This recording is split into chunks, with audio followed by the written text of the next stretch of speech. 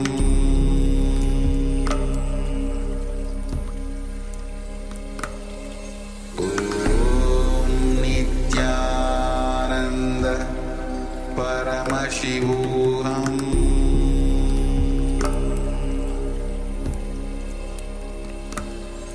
Om Nityananda Paramashivoham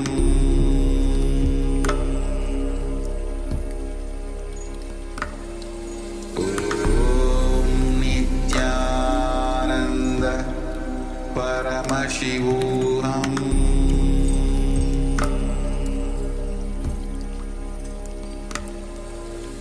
Om Nityananda Paramashivoham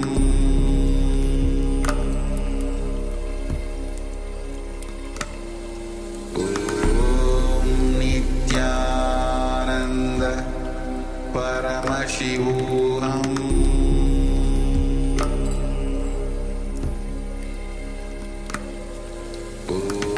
Om Nityananda Paramashivoham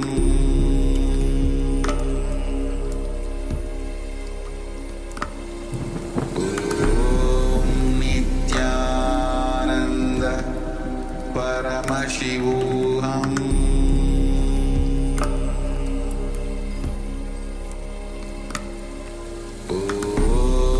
Nityananda Paramashivoham Paramashivoham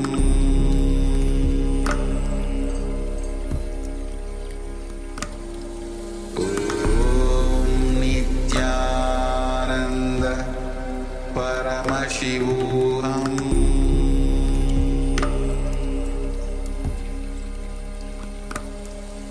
Om Nityananda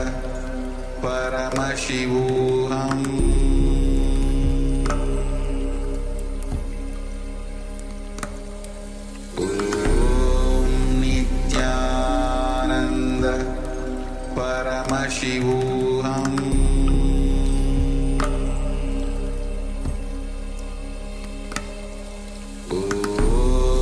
Nityananda Paramashivoham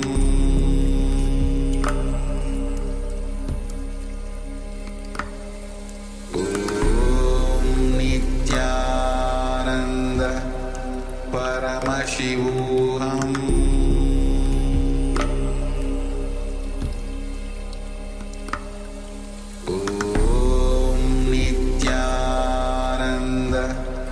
Paramashivoham Om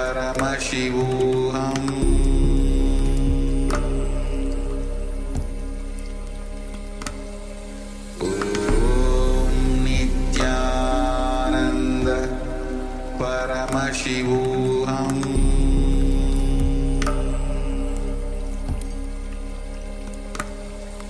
Om Nityananda Paramashivoham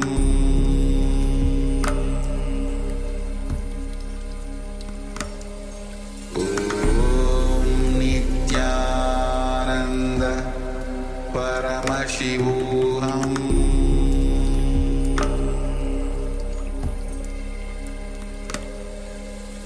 Om Nityananda Paramashivoham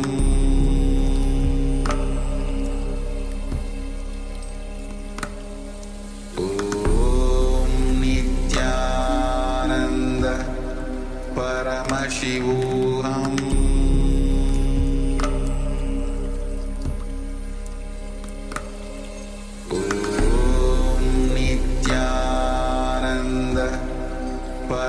Paramashivoham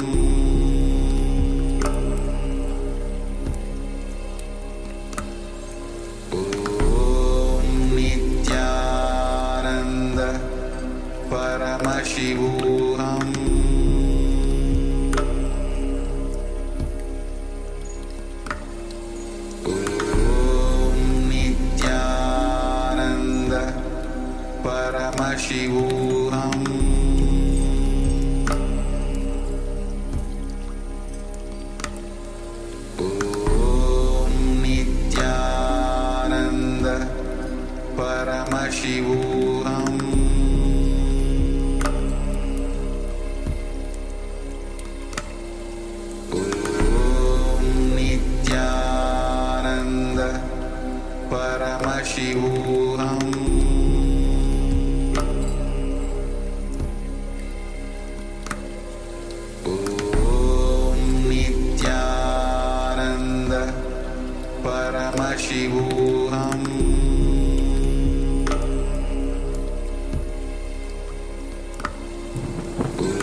Paramashivoham.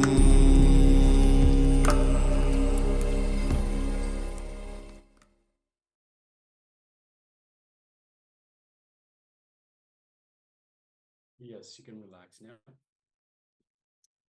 So this was a power manifestation segment where we had the participants scan through the third eye details about the image that we projected on the screen for them while being blindfolded.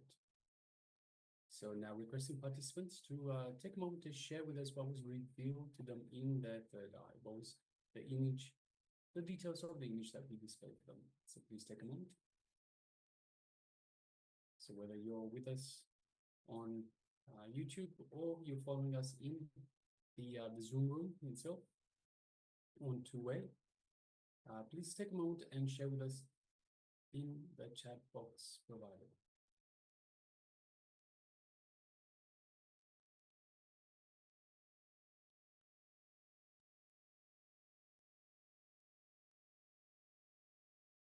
Just take a moment and share with us the details of the image that was displayed for you just earlier.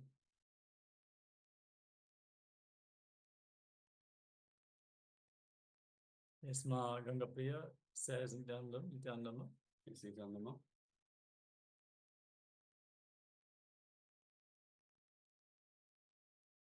Requesting all the viewers to share your experiences as we move on to reveal the image once more.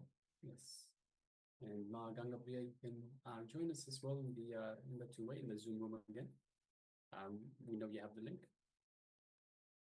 For those of you that haven't got the link, we can provide the link once again in the YouTube. Meanwhile, we are looking at the image that we displayed for you earlier. It is a condor, a native bird, a large bird of prey that is native to South America, to the Andean region. Mostly known in Peru, but not only.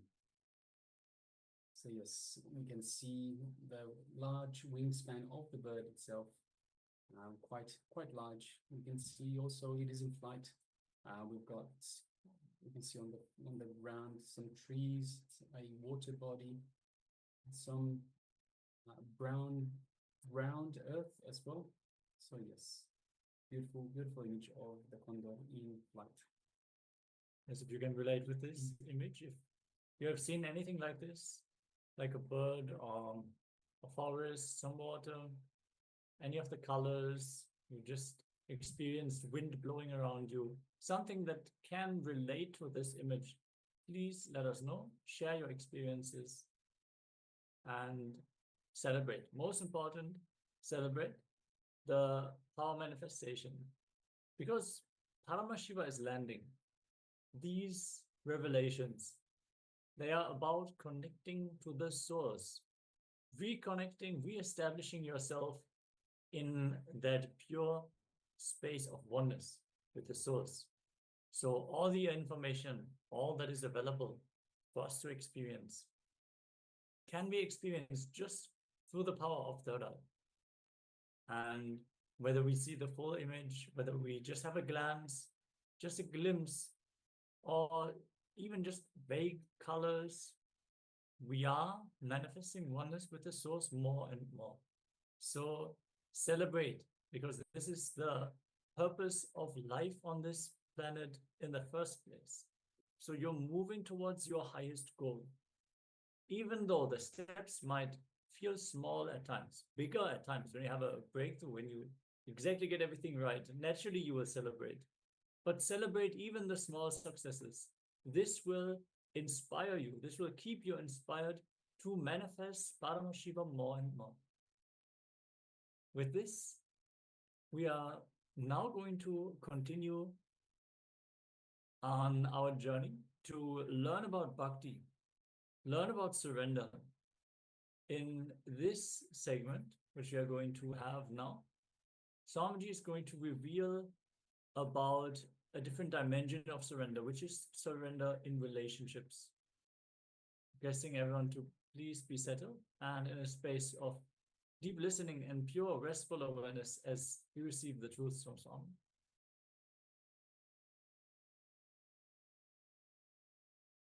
Here, first time Krishna is giving ultimate technique for quantum spirituality. He is the first quantum scientist in the inner world. In the inner world. He gives a technique for quantum spirituality. He says, relax and surrender. Suddenly, you will experience the intensity of your consciousness. You will understand you don't have to choose between horizontal line and vertical line. You can explode in all the 360 degree. You don't have to choose between this line and that line. You don't have to take choice. Please be very clear.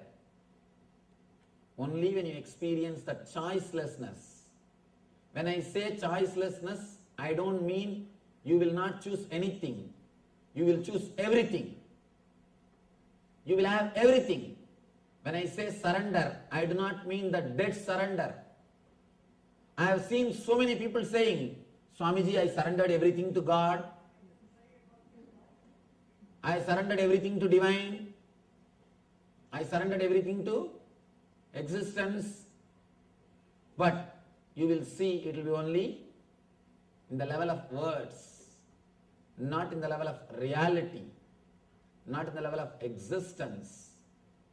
People make funny statements. Swamiji, I surrendered everything to God, but just please bless me so that I should have good job. I should have a little more paying job. As of now I have this job, but if you can bless me to have a little better job, it will be really nice. Please be very clear. Our surrender is pseudo. Our surrender is pseudo. Before making any statement, be very clear about what you are speaking. Sometimes we make statements without even knowing the meaning. So many people, they will come and tell me, Swamiji, I surrendered everything to you. Please give me a little mental peace. I tell them, please come for one meditation program. No, 2 days I cannot afford.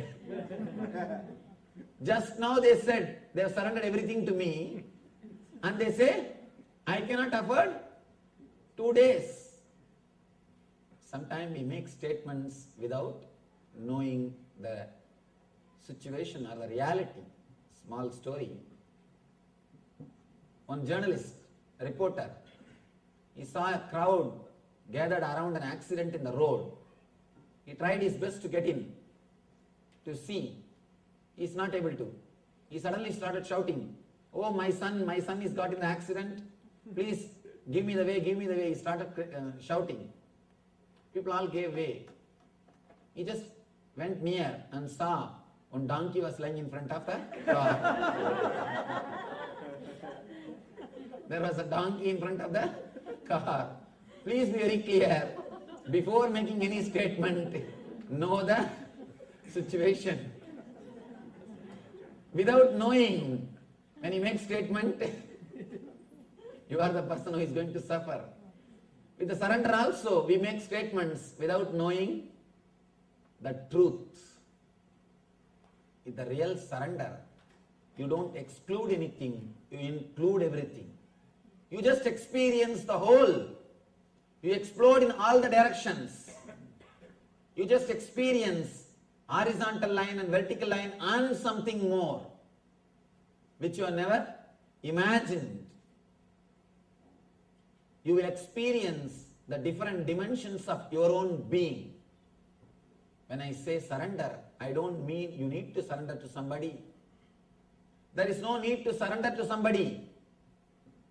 There is no need to surrender to some other God, some other guru. Of course, God or guru is just a symbol. You don't have to surrender to that God or that guru. Just surrender to your own consciousness, your own inner space. But you never respect or trust your inner space. That is why in the initial level you need God, you need guru. The other day, somebody was asking, Swamiji, if I surrender to you, what should I do? I said, if you really surrender to me, you will not have that question, what should I do? You will be simply guided from within. You will be simply guided from within. People come and ask me, yes Swamiji, I surrendered everything, now what should I do? When you really surrender, you will not have this very question. The very question will not exist. Simply, you will surrender the whole being. When you are completely surrendered, you will see your intuition or the divine intelligence automatically guides you. As long as you have doubts, be very clear, you have not surrendered. You have not surrendered. Here, Krishna says beautifully about the surrender. Adhishtanam tadakarta karanam cha pratakvitam vividascha pratakseshta daivam chaivatra panjamam. The place of action, the performer, the various senses, the many different kinds of endeavor, and ultimately the Paramatman. These are the 5 factors of action. Here he says the factors of action. And the next step, Tatraivam sadigartaram atmanam kevalam tuyaha pashyat krita buddhitvan sapashyadi durmati. Therefore, one who thinks himself the only doer, not considering the 5 factors, is certainly not very intelligent and cannot see things as they are. Now he gives the exact technology of surrender. In these 2 sloka, these 2 sloka can be called as stotra and shastra and sutra. Shastra means which shows you the goal. Stotra means which is out of devotion. Sutra means which gives you the technology. In these 2 sloka, he gives you the exact technology of surrender. Understand? Whatever you think as you is totality of so many things, and individually everything is responsible for something, but suddenly you start thinking you are responsible for the whole thing. You are responsible for the whole thing. That is where the trouble starts. That is where the trouble starts. And he gives the technology how to experience the deeper levels of surrender. 3 levels of surrender exist. One is intellectual surrender, means trusting the master's intellect is much sharper, much more than your intellect, is intellectual surrender. Next, emotional surrender, surrendering the emotions, trusting that master's emotions or the way in which he guides is much more intelligent, that is best than my emotions. Third, surrendering the very senses, very cognition, the cognition which happens inside you, surrendering the root of the cognition itself. Here, surrendering the intellect is very easy because it continuously tortures you. After some years, you have suffered enough with the intellect. You somehow wanted to get rid of it. You just surrender. Surrendering intellect is very, very easy. Just if you see somebody who is more intelligent, clear than your thinking system, you just surrender. For example, if you go to a consultant, naturally you surrender intellectually. You surrender to his ideas. If you go to a lawyer, you surrender legally. You know in that field he is more sharp than you. So you surrender to lawyer in that field. When you go to some accountant, you surrender to him intellectually as far as the accounts concerned, because he knows much more than you in that field. Intellectual surrender is easy. Same way, if you see somebody who has got more knowledge in the spiritual field, intellectually, immediately your intellect surrenders. That's not a big thing. Surrendering intellectually happens very easily. Moreover, you just wanted to get rid of it. You are finding somebody, you are finding some dustbin where you can dump your intellect. So when you find somebody, you just relax from it. Next is emotional surrender. That happens when you feel deeply connected with the Master. When you feel deeply connected with the Master. When you start experiencing one or two things, little meditation, little bit of understanding, naturally the emotional surrender starts happening. You start respecting his emotions much more than your emotions. Master's emotions means whatever he tries to guide you, whatever way he wants you to live, you start giving importance to that more than what you think as life. Slowly, slowly, he becomes the center of your life. Almost like you start respecting him more than all other emotional attachments. The priority is slowly changing. You start thinking in your emotion, in your emotional level, Master comes as a number one priority. This is what I call emotional surrender. In the emotional level, you feel connected. Next, a deep level, of course, it's a spiritual technique. Because you all heard enough of these intellectual things, these 17 days, I think now you should understand the deeper levels of techniques. Surrender of senses means even your senses will listen to what he says. One disciple asked the Rishi, Vedic Rishi, why should I surrender? What is the need? Master asks, as far as you understand as you, how do you know you? He says, through my senses. According to your senses, who are you? I am this body and mind. Master says, according to your senses, you are body and mind. But according to me, you are God.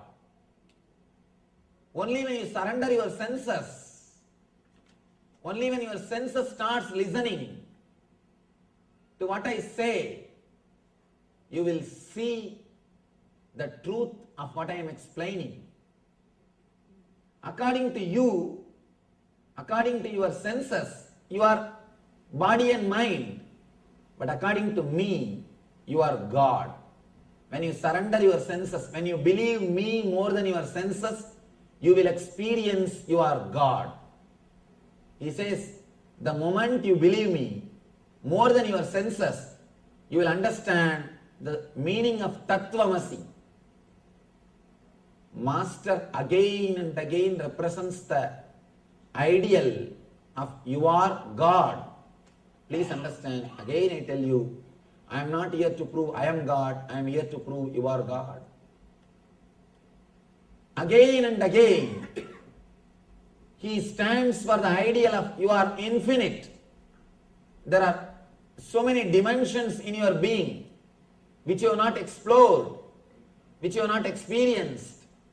Again and again, he is showing so many dimensions of your being to yourself. He is showing so many dimensions of your being to yourself. Master stands for your multidimensional being. He again and again shows it is possible for you. When it is possible for me, why not for you? But as long as you believe your senses, you will be sure that you are body or mind.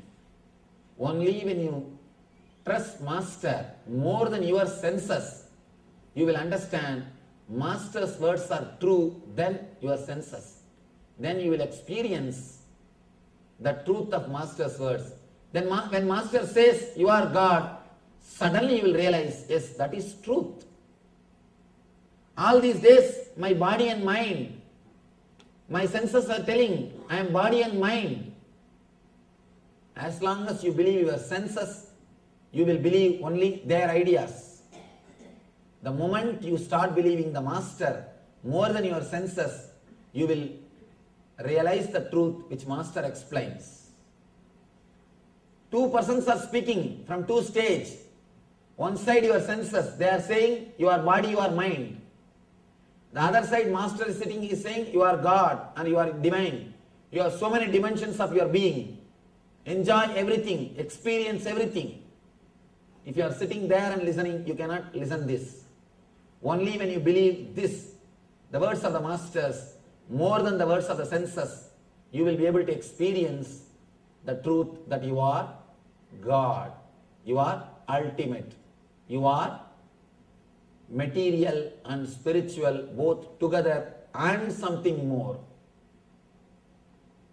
Let me tell you a small incident in Krishna's life. After the Gita, Krishna and Arjuna, both of them are going somewhere. After the war, everything is over. Maybe for a picnic, outing. Suddenly Krishna says, Arjuna, see that white color crows. Arjuna says, yes, beautiful white crows. After 2 minutes, Krishna says, no, they are black crows only. Arjuna says, yes, Krishna, they are black crows only. Suddenly Krishna asks, fool, what happened to you? When I say white, you say white. When I say black, you say black. What happened to you? What happened to your senses? Arjuna says, Krishna, I do not know what happened to my senses. But one thing is sure, when you said it is white, I saw them as white. When you said they are black, I saw them as black. I do not know what happened to my senses. I do not know what happened to me. One thing is sure, the crow is not going to give me life. You are my life. I do not know logically whether the crow is white or black. But I saw as you directed. When you said it is white, I saw it as white. When you said it is black, I saw that as black. In the inner world, the first and last tool which you need is complete surrender. Complete surrender. Only then you can wake up to the truth. You can wake up to the truth. Then Krishna says, you are right. Because you started trusting me more than your senses. If Arjuna is trusting his senses, at the most he would have been a good warrior, good king. But because he trusted Krishna more than his senses, he has become enlightened. Krishna says, if you trusted your senses, you would have at the most had good eyes. You would have seen the black crow as black crow and white crow as white crow. That's not a big deal. We are all seeing that way only. And that's not a big deal. Because you trusted me more than your senses, you have become enlightened. You are liberated. And he has experienced the truth of Krishna. Understand? The truth of Krishna consciousness is experienced by surrendering the senses.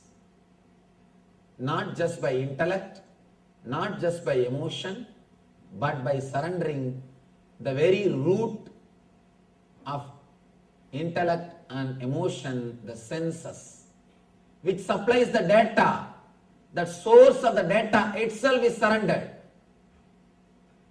You receive all the information about you through senses. Please understand, you do not know about you. You respect yourself only that by the data which you collected through the senses. If somebody says you are beautiful, you enter, you put the entry in your book, I am beautiful by so and so. If somebody says you are intelligent, then you put that entry, I am intelligent by so and so. If somebody says you are tall, dark and handsome, you put that tall, dark and handsome by so and so.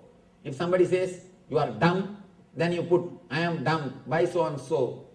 At the end of the day, you put all the things together and see the report, survey. You just see the survey report. Then you come to the conclusion, 72% of the people say I am intelligent. And next 20% they say I am dumb. There are few remaining people who don't want to say any words, who is not interested in any opinion. So understand whether you remember, whether you understand this way or that way. At the end of the day, you see the survey report and you decide the gist of the report is you. When 70% people say, I think 70% may not be fools, I must be intelligent. You come to the conclusion about you only by others' opinions. Whole day you are in signature campaign. Continuously you are taking survey. You go around, please tell me something about me. Please tell something about me. You are continuously doing the signature campaign. Here Krishna says, surrender the very senses which gives you an idea about what you are. When you surrender the very root which gives you an idea about who you are, you will naturally experience you are neither body nor mind as you are suggested or advised, made to believe by the society. As long as you believe the senses, you will be believing your body and mind. Only when you believe the Master's words, when you trust the Master's words more than your senses, you realize the truth that you are divine. One side, all your senses are sitting and telling you you are body and mind. The other side, Master is telling you you are divine and you are in bliss. You are consciousness beyond body and mind. Now it is up to us what we are going to choose. If you believe the senses, you can't believe the Master. If you believe the Master, you can't believe the senses. Whether you are surrendered to your senses or surrendered to the Master will be decided based on your way of life. It is up to you to surrender to the Master or surrender to the senses. Here Krishna says, only when you understand all three levels of surrender, surrendering in the level of intellect, surrendering in the level of emotions, surrendering in the level of senses, only when you experience all three, the ultimate experience of surrender happens to you. I tell you, the very surrender itself is enlightenment. Don't think after surrender enlightenment will be issued to you. No. Don't think you will surrender, then you will get a paycheck through courier. Enlightened, you are enlightened. No. The very surrender, that very moment you experience the truth. You experience the truth. Understand? We usually play with the words. Again and again, we play with the words. Whenever you play with the words, at least let you be aware you are playing with the words. I have seen people going and telling, Swamiji, I surrendered to Krishna my whole life. I have surrendered to Venkateshwara. My whole life I surrendered to Shiva. Please bless me that my life should be happy. Understand, if you are really surrendered, You will never even ask that my life should be happy. And people come and ask me, I have surrendered to Venkateshwara, I surrendered to Krishna. Should I do meditation camp, Swamiji? Please be very clear. If you are really surrendered, you don't need meditation camp. But as long as you have doubt, should I do the meditation camp or not, you need. If you have the idea that should I do or not, be very clear, surrender has not still happened. The moment you surrender, you disappear. There is a beautiful verse in Tamil. Let me explain the idea, then I will quote the verse. When you surrender I and mind to the divine, when you give I and mind to the existence, the Parashakti existence, he gives his I and mind to you. Both bank accounts merge, becomes one and the same, it becomes joint account. You have nothing to lose. Ordinarily, as long as you think the body and mind and being is yours, Sariram Rogamayam, Manam Sogamayam. Sariram Rogamayam, body is filled with diseases. Manas Sogamayam, mind is continuously depressed. What we have to surrender? Nothing except the body filled with disease and the mind filled with depression. When you drop that two at the feet of the divine, he gives his body and his mind. Sariram Devamayam, Mana Sukamayam, and Atma Anandamayam. You get the third thing, Atma Anandamayam, free offer.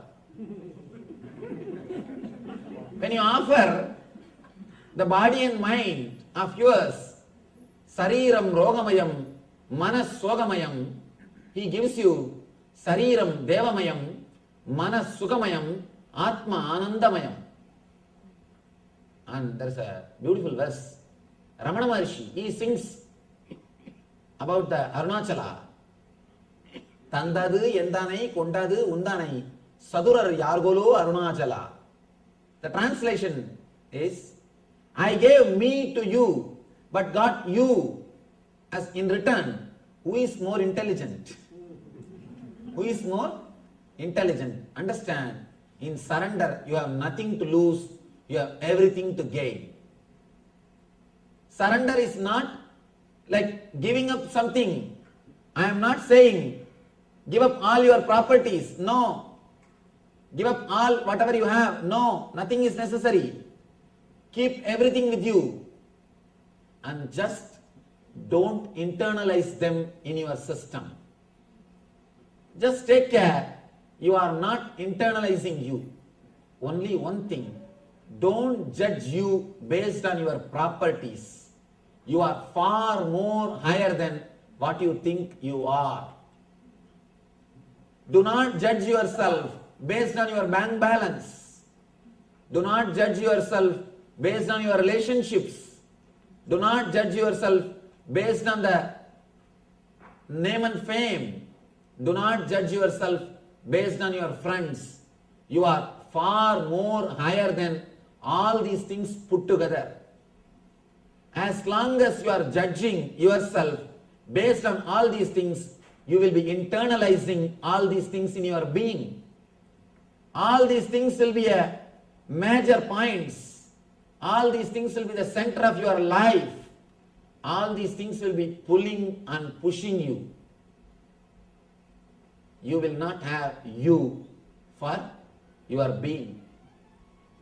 As long as these are the factors of your life, as long as these are the centers of your life, your bank balance, your relationship, your name and fame, be very clear, your life will be pulled and pushed by all these things.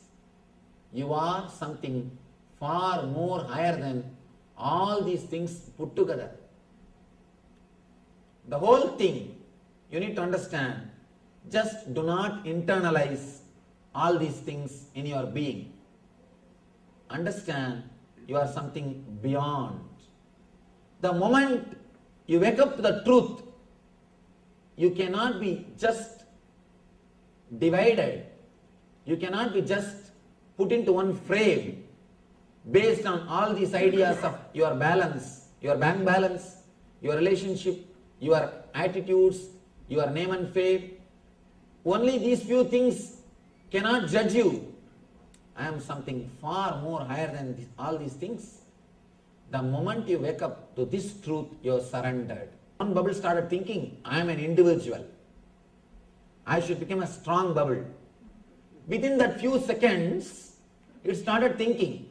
Not only started thinking, started collecting other small 2-3 bubbles. And started getting one big bubble, you are my wife, support. Another one big bubble, hey, you are my son, support this side. You are my father, support this side. It started collecting some 10-12 bubbles and tried to save himself, tried to protect himself, and got 2-3 sand pieces or the small piece of sand from the beach, and he started telling, these are all my properties, these are all my treasures, this is my bank balance, this is my relationships, let me protect all of them. He tried to create a fence to protect his treasures and his relationships. How long he can play this game? For 2-3 more seconds before he even finishes his game, simply will disappear into the ocean. When he was created or when he existed, when he has disappeared, all the 3 moments, he is not away from the ocean. Even though he claims himself being away from the ocean, even though he thinks he is an individual, even though he says, I have all this bank balance, I have all this relationship, I have so many people around me, I have so many things around me. Understand, the whole thing will disappear in 1 second into the ocean back. Same way, in this universal consciousness, you just exist or you think you exist as an individual being for a few seconds. In that few seconds, you catch somebody as father, mother, son, brother, and you catch all of them and you feel safe, and you catch little bank balance and you feel secured. And in the end, because of all these things, from all their opinions, you collect an idea about you and you think you are that bubble. You play the game, suddenly the whole thing disappears. Please understand, before your game started, while you are playing the game, and after you end the game, whether you understand or not, realize it or not, experience or not, you are God, you belong to ocean, you are existence. Even though you think you are an individual self, even though you play the game and you start legally registering, these 2 bubbles are married and these 2 square feet is my land. You go to registrar bubble who is sitting there for 2-3 more years extra, and there's a big bubble. He claims, I am the ruler of this country. This area, anybody wants to register their land, they have to come to me. And among the bubbles there is an understanding. You will not hit me directly, I will not hit you directly, you will not take away my bubble, I will not take away your bubble. You have some understanding. The whole drama goes on. Whole thing is going on. Suddenly in single shana, in one moment, the whole thing is back again into the ocean. When I say surrender, just wake up to the truth.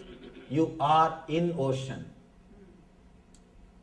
When you are born, when you think you are individual self, or after enlightenment, in all these 3 times, you are in the ocean. Just wake up to this truth.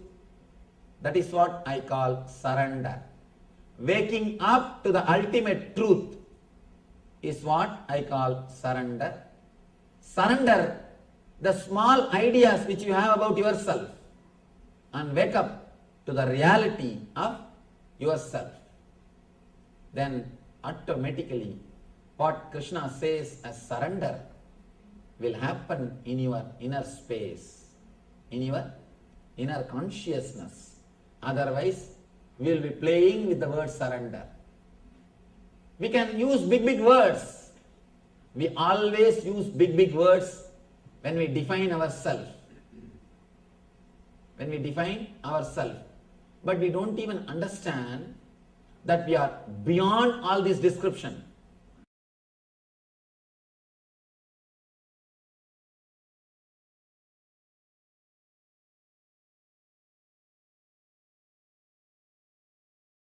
Yes. So whether we understand or not, realize it or not, cognize it or not, experience it or not, we are existent. We are God. We are already enlightened. So the whole thing is how to surrender. When we surrender I, when we surrender mind, we merge into the existence, we become one with the existence. So with this, we'll be entering into the internalization exercise. Only when we internalize the truth, we are able to surrender, then only we'll be able to surrender. So with this, let's enter into the internalization exercise. Understand what is the source of ego and arrogance. The I you experience is from mind, but due to the delusion of lust, you start feeling the mind is from I and constantly try to legitimize decisions of mind as the decision of I. So this is the time. Look in. How often are you attributing your decisions of mind to the decisions of I? This is quite subtle. So let's understand with the example. Some small chemical imbalances in your body, hormonal imbalances in your system, if they decide something, it is the decision of mind, not the decision of I. But you pick those decisions and attribute them to you and start thinking it is the decision of I. Then you execute it. What we learned in this satsang, this jnana segment from Swamiji, is that we are the pure consciousness, as we have mentioned many times before, the pure I, Paramashivatva. There is this feeling of aham, I am, which every one of us has, which every one of us shares, which is that pure consciousness. We always associate ourselves with what we accumulate in this lifetime, previous lifetimes, and we make our decisions based on that, even though that is not going to be permanently with us. That is not the defining factor for all of us. We are the pure consciousness. But the more we live our day-to-day life, we get used to these ideas of mind, these objects that we have accumulated. We start identifying ourselves with them.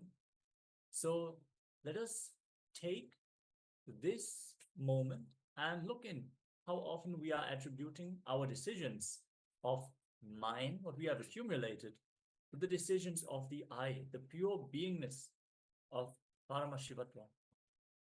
So let us enter into this segment. If you have any questions about this exercise, let us know, so we can help you out in this exercise. Let's begin.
Now, how to go past ego, arrogance, and incompletions of I and mine? Don't own anything. Nothing can be the reason for your cognition of I. Your I has to be just dependent on I. The mind cannot be the foundation, ground for I. The biggest delusion you need to handle in this life is there is something other than you. Renounce the idea of I and mine. Celebrate whatever is. Everything is part of you. Be part of it. Go on. Go on. Let every decision you make, let every thought you entertain, every word you utter, every word you utter, every action you do, let it be based on Advaita. Please go ahead, take a moment and contemplate, cognize this powerful truth. Please continue.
Yes. So when you drop, when you renounce your I and mine, when you renounce both I and mine, then you celebrate whatever is. You realize that everything is part of you and you become part of it. Whether decisions that you make, every thoughts you entertain, every words you utter, every actions you do, let it be based on Advaita. And ultimately, it leads to the surrender.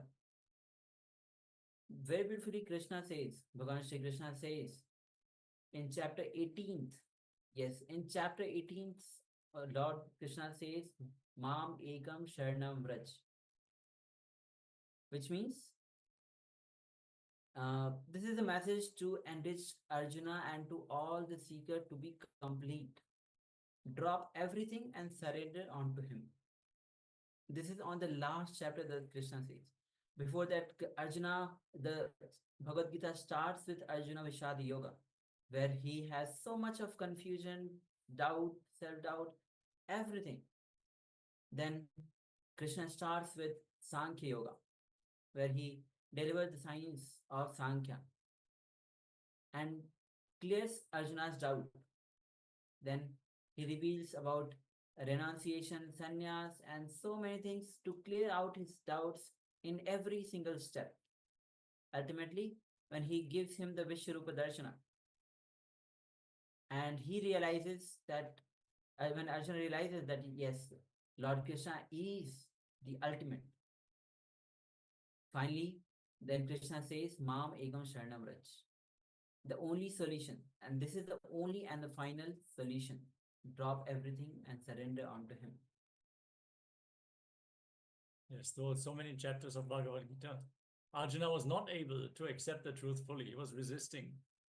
Gradually, he would break all his incompletions, but Krishna ends on this very final statement. So this is the very essence of this day, how we can experience the pure surrender.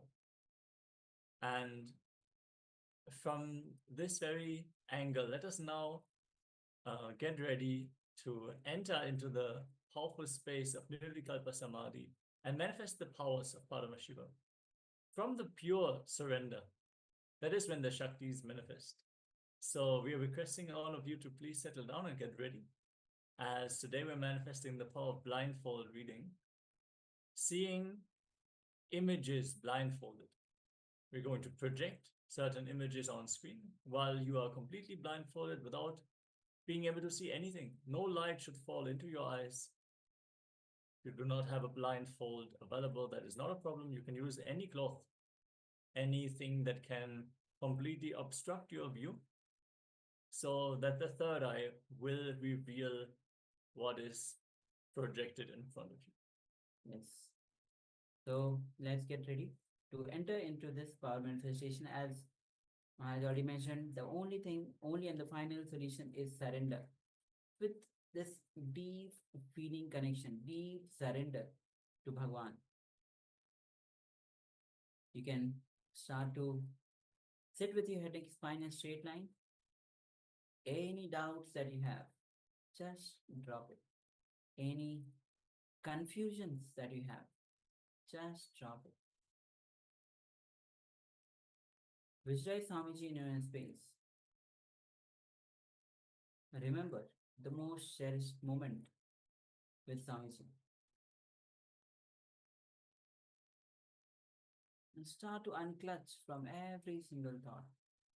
Any doubts you have, any self-doubts, any fears, any worries that you have, just unclutch.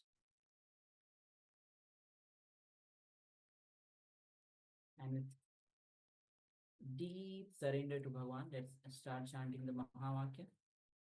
Om Nityananda Paramashivoham. Om Nityananda Paramashivoham.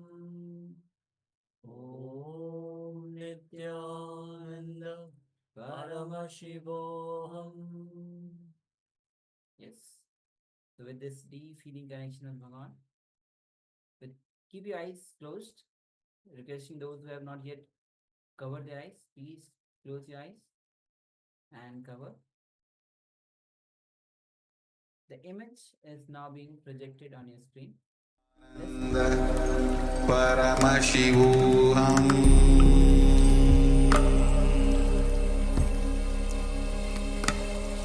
Om Nityananda Paramashivoham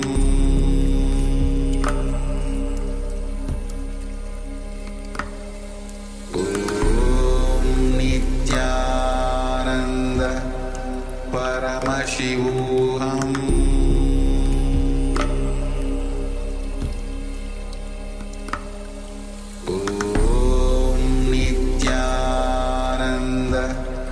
Paramashivoham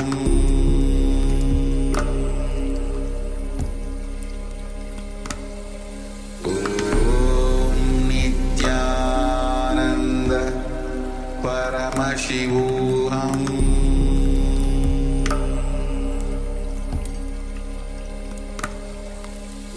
Om Nityananda Paramashivoham Paramashivoham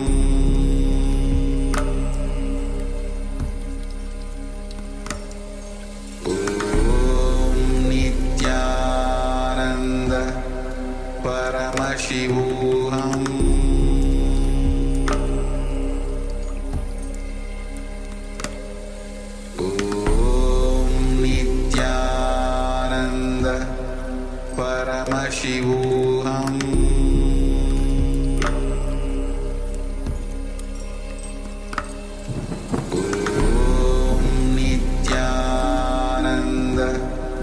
Paramashivoham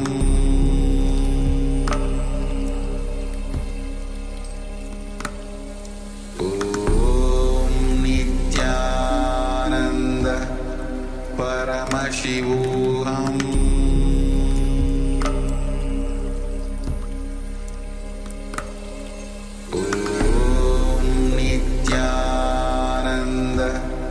Paramashivoham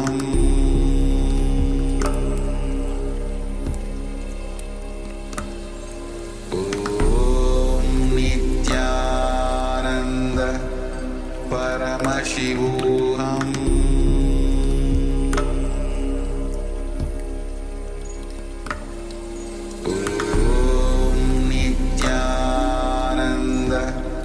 Paramashivoham Om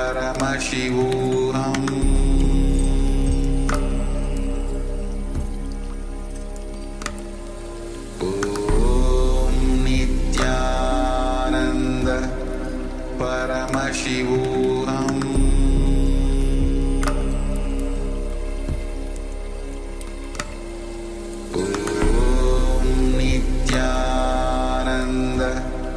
Paramashivoham Paramashivoham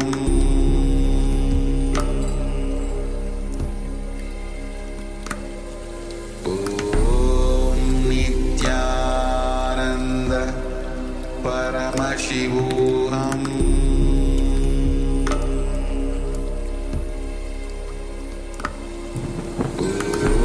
Om Nityananda Paramashivoham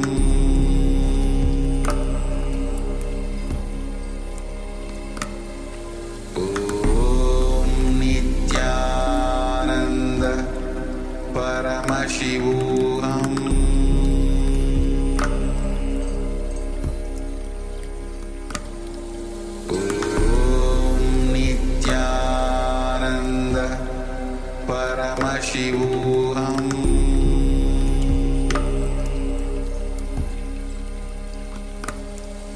Om Nityananda Paramashivoham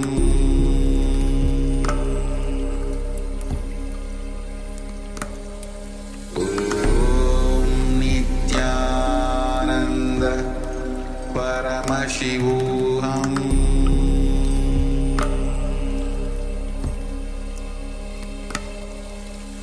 Om Paramashivoham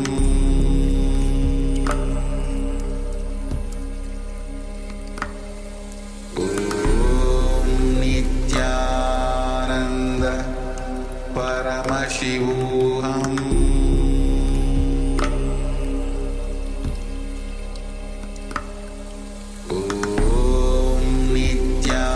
Nityananda Paramashivoham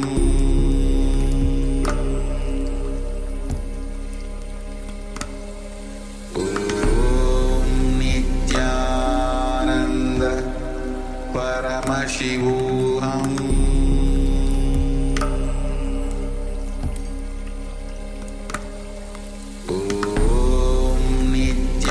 Nityananda Paramashivoham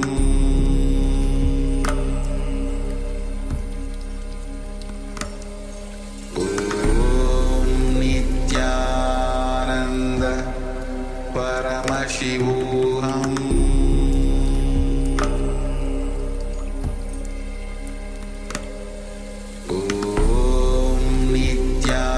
Nityananda Paramashivoham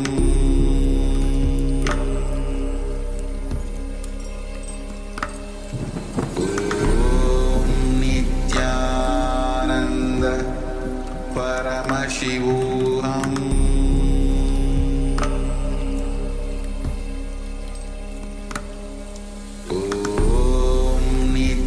Nityananda Paramashivoham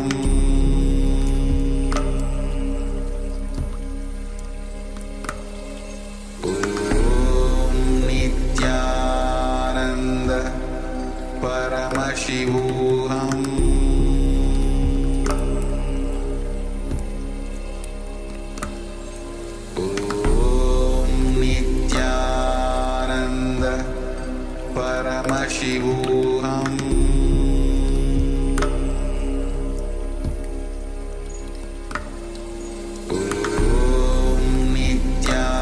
Nityananda Paramashivoham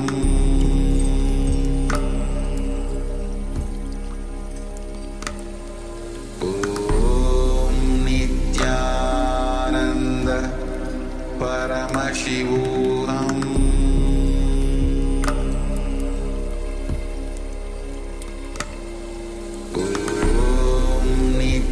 Nityananda Paramashivoham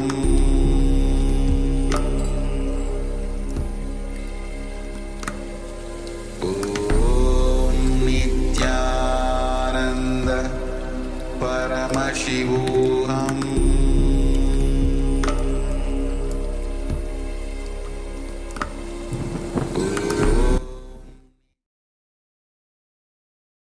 Now, slowly, very slowly, you can relax and open your eyes. Yes, you can open your eyes and take a moment to share what was revealed to you through the power of third eye. With deep surrender when you entered into this power manifestation. Let us know what was revealed to you.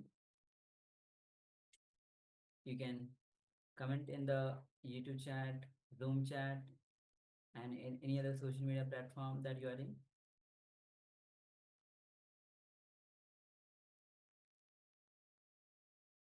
Anything that was revealed to you, whether in the form of images, visuals, you heard as a sound, or you had some feeling,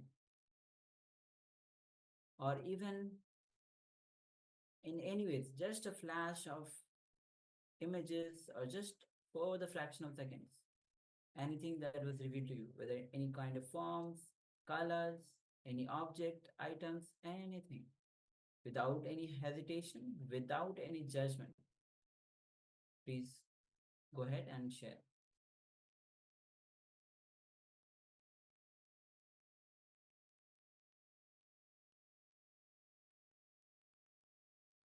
All right.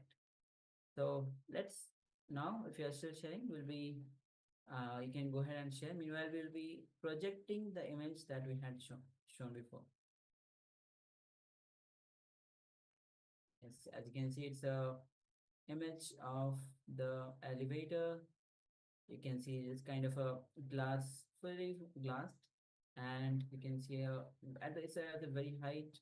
You can see stairs on both the sides, and yes, and it's kind of night, of course, and you can see the lights, colors, various colors are there.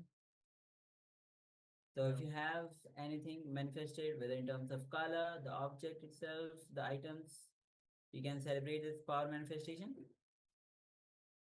And with this, now we'll be entering into our next session. And the next session is going to be on the how to establish yourself with surrender. Understand, when you are in the surrender, when you surrender, you establish yourself in that pure consciousness. So please come to the space of listening as we enter into this revelation by Swami.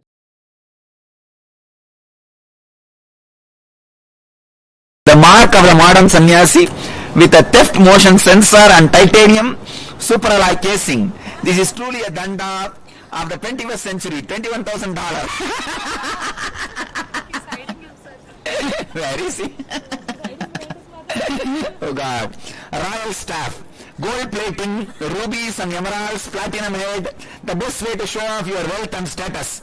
Sannyasi shop is not responsible for the absence of wealth and status after purchase. $400,000. Security. No sannyasi should sleep unguarded with articles worth many thousands of dollars. Check out our new security system, motion sensor, sound alarm, and many more gadgets to ensure your possessions safely. $30,000. Antique king. Leather wrapping, ivory studs, the luxury danda that beats any other. $30,000. Kalpamaru, the wish-fulfilling danda, is equipped with a mini drinks cooler, lighter facilities, cigarette storage, and much more. $45,000. That's the SkyMall books, and the effect of engram of that. In the flight, there is a SkyMall magazine. Healing danda. As its base is, it conceals a medicine chest and an aromatherapy generator to heal any illness. $30,000. Oh God, that's all. Wow, believe there's a lot. Grihastha soup. And that says, I hate sannyasis. Two famous sannyasi for your liking. Want to go to a friend's party without looking like an idiot. The Grihastha soup is an answer. La natural city. Dweller suit with secret compartments for gandas, commandalos, and other incriminating items.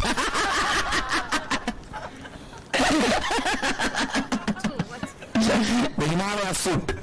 The Himalaya is too cold for you. Try our new Himalaya suit. 3 layers of thermal synthetic wool, interpressed with electric heaters, and layers of vacuum pack. Warning, wear above 20 degrees Celsius, minus 20 degrees Celsius, and risk of dying of heat.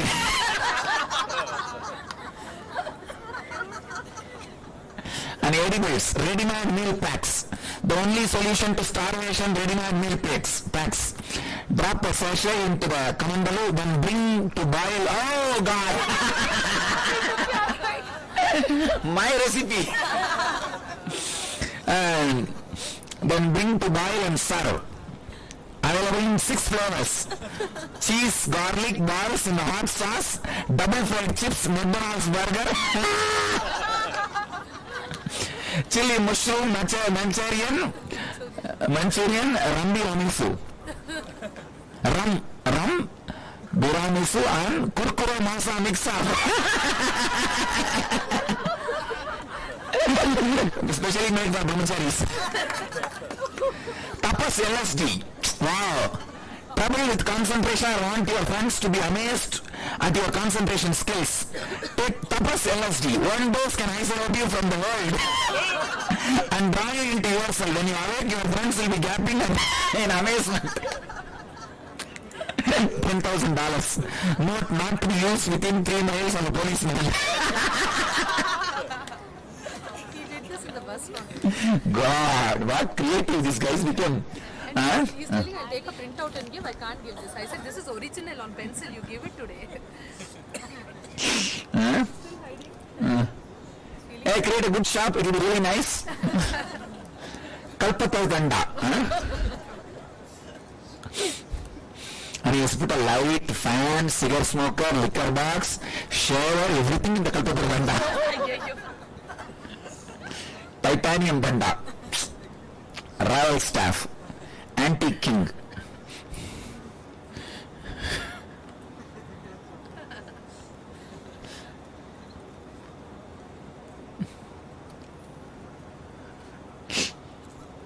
Have it. Yeah, give it to him.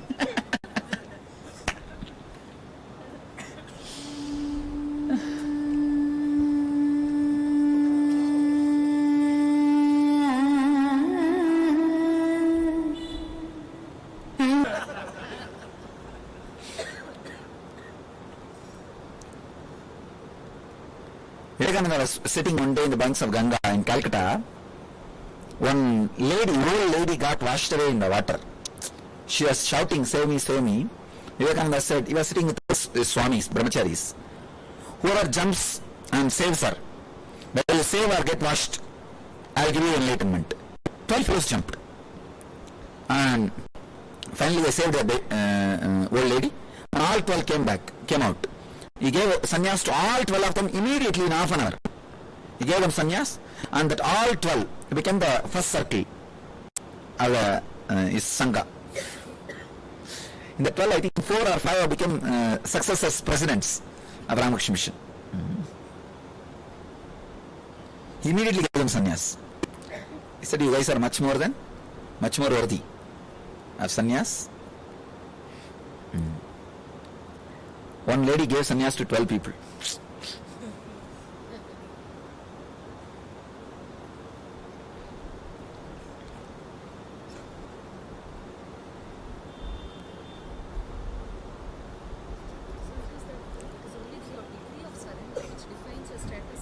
Nothing else.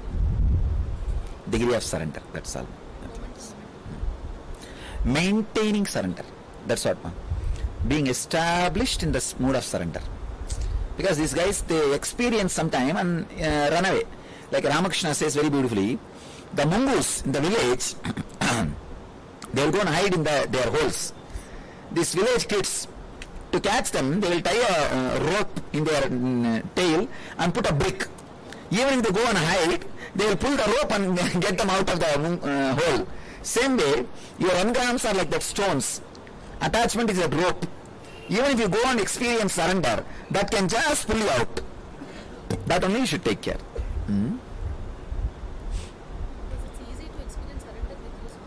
That's what I am saying, no? No, not only that, even with me experiencing, if you are continuously experiencing, then no problem. Continuous experience. That's where. Continuously being established.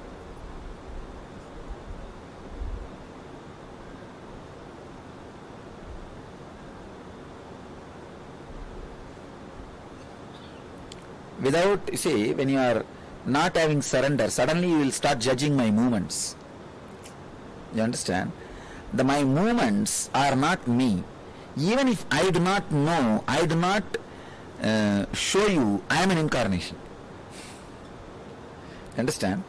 Sometimes I myself may act just like a normal man, just like normal, but when you measure with your logic, that actions overdone. Gone. That's why I tell this first circle disciples, say, even if I don't know, you be know, I am an incarnation.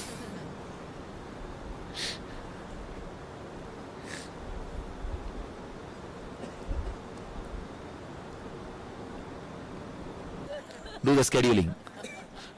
There was on the way one family who Huh? I didn't believe at all it will be open. You only told me, all doors, all roads are closed. Swamiji told me, decide first place where you want to go. I'll open tomorrow. That's the very word I said. Where you want to go, tell me, I'll open that tomorrow, immediately. and I heard somewhere South after of Kedarnath, lost it. Huh? Kedarnath, Swamiji want to go Kedarnath first. All right, go. Hmm. After we came from Kedarnath, apparently we got And the Ah. And as soon as we started, it started raining. ஏன்னா 4 நாளைக்கு திறக்கான்னு சொன்னாங்கப்பா. யமுனோத்ரி, கங்கோத்ரி எல்லா ரூட்டும். Manishananda, you told me 15 days at least it will take. Even the first road, he said it will take 4 days. I said nothing doing, tomorrow it will open. You plan. And I told tomorrow where you want to go. You just show me. Actually, I told him to bring the map. And he brought the map. I just put my hand. It's all open. Now you black. Now you book. We should authorize as climate guru, Swamiji. No guru in the world can do this. No, actually, he showed me where the blackage, Swamiji, where it's all black and where we are supposed to go. I put my hand and it's all open. Now plan for it. All blacks are removed. Go over. Swamiji, the hotel fellow is telling it cannot be believed. It is Sakshat, I mean, really, he himself has come that right in him. What is there? You see, nature respects us. When we respect nature, we are the most ecological group who never disturb Ganga, Himalayas, who come happily and celebrate and go back. So nature respects us, that's all.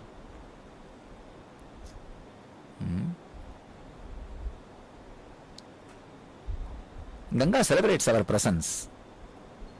Himalaya celebrates our presence. He wants us here, Himaraja.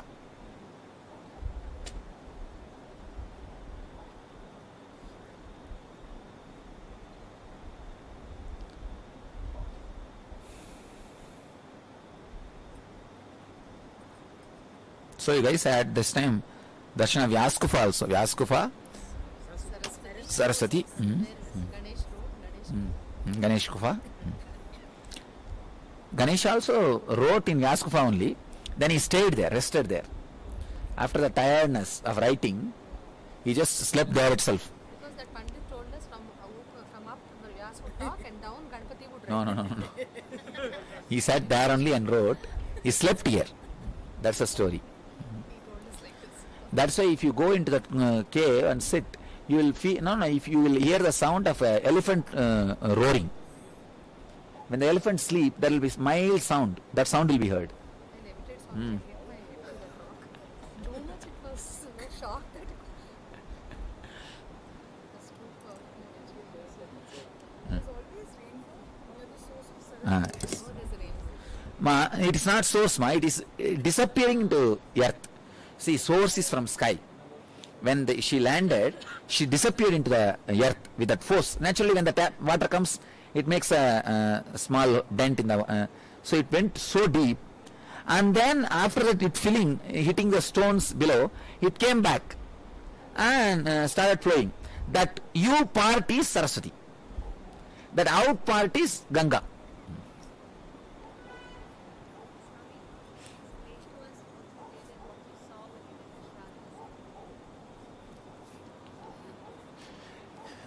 Will you understand? Next.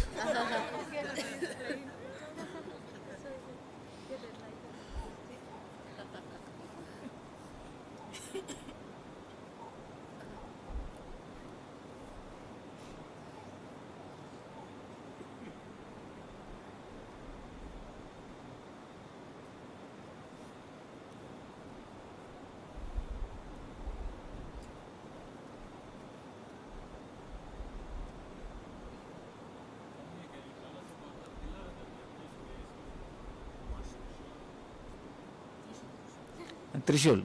I don't know much idea about it, but whatever they say seems to be believable, because that way it is standing but it is shaking. Really, I am surprised, because if it is installed strongly, it cannot shake, and if it is shaking, how long it can be standing? It is standing. At least last 10 years I have seen it standing. 1999 I have seen. And 1995 I have seen twice. So from 95 now 15 years. I don't know. That may not be true, but its standing is really surprising. and it is heavy. Heavy. That heavy, if it is installed nicely, it will not shake. If it is not installed, it will not stand. Is it not? And how technically they managed both, we don't know.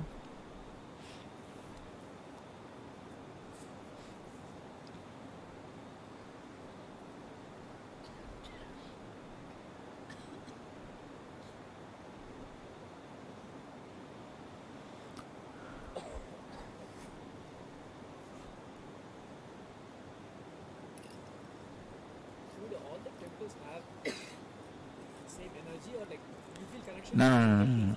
You see, it's like a masters, if they have left the body, then it will be energy. Otherwise, it's all just a place of worship. But even here, like this temple, I could feel. This is more a place of worship. Not energy center. Place of worship. But even there, you can feel connected. It's not wrong, because many people would have worshipped those thoughts are culminated and it's there. You see. There's another Gupta Kashi in Swamiji.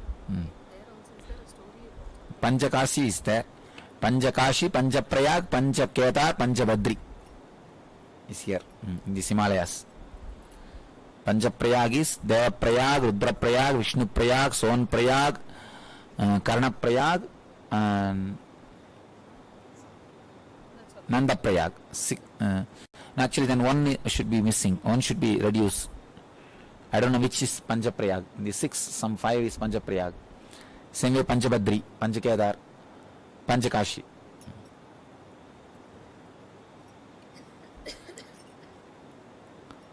In Himalayas alone.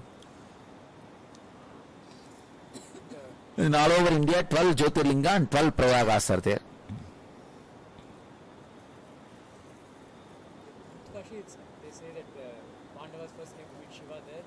Oh. Went away from there because he didn't want to destroy their own kin, so he didn't want to meet them there, so he went to Kedar and then They ran behind Kedar Pindi.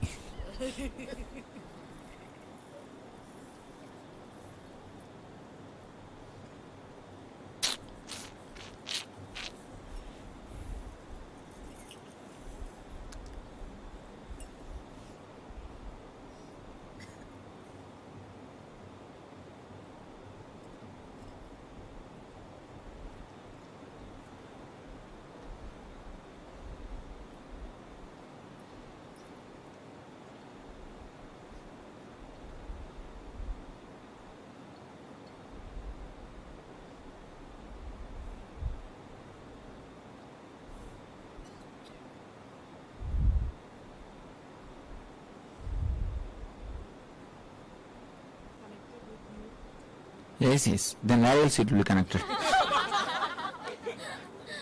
No, whether I am in the physical body or not, whether you are in the physical body or not, connection is eternal.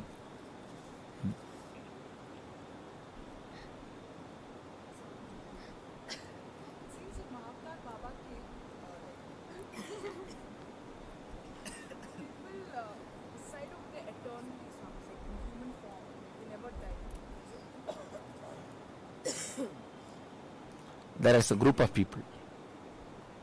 We can see that.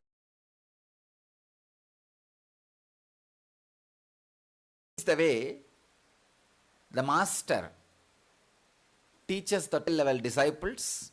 And this is the way the disciples learn among themselves. The disciples learn among themselves. Third, this is the way the opposite ideology persons were made to understand the truths. Fourth, this is the only way the religious terrorism was avoided in Vedic tradition. We never won over the sword. We never waged war with the sword. It was all with the clear, friendly, convincing arguments. The non-violent strength of the Vedic tradition is built on spiritual debate. You will not find stories like this master took a sword and rode on the horse, went with the millions of people and killed the opposite king or the religious leader and converted that whole crowd into his religion. No. He goes with a palm leaf and with a deep peace, few shaved head disciples, sits with the opposite religious leader, on and on and on for days. And I want you to know about one of the important spiritual debate happened in the Vedic tradition, which rewrote the history of Vedic tradition between Shankara and Mandana Mishra. That was the turning point of the Vedic tradition, because Vedic tradition was slowly getting lost in rituals, just the outer physical doing. Slowly the attention is getting diverted towards that direction, then the inner enlightenment science. So this debate was the greatest turning point, happened to the Vedic tradition. The rules of the debate is,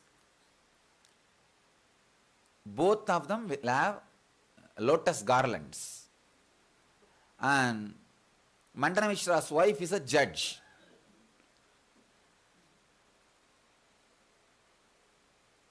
Whose garland withers away first is the loser. You may think, how can that be the decision point? You need to understand, whose body becomes heat during the argument does not have the rational strength, just agitation is coming up. As I said in the morning, the person who is agitated is loser. Person who is agitated is going to do all foolish things. All foolish things. And they are already doing. Get into more and more trouble. They are putting themselves into more and more trouble.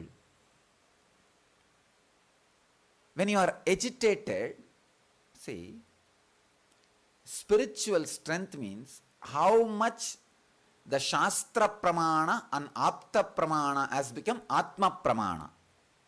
Shastra Pramana means truths of the spiritual scriptures. Apta Pramana means the truths as expressed by the master. Atma Pramana means truths which has become experience of you. The Shastra Pramana, how it is expressed as Apta Pramana, should become Atma Pramana in you. So, if your Atma Pramana is stronger, your logic will ride on the cool, lubricated, compassionate nervous system. Does not need to get agitated, does not need to become hot, so that the garland can wither away. So now no need. You can play the cool game. So, Mandana Mishra was given one garland, Shankara was given one garland, debate starts, 3.5 days it goes. 3.5 days, fourth day.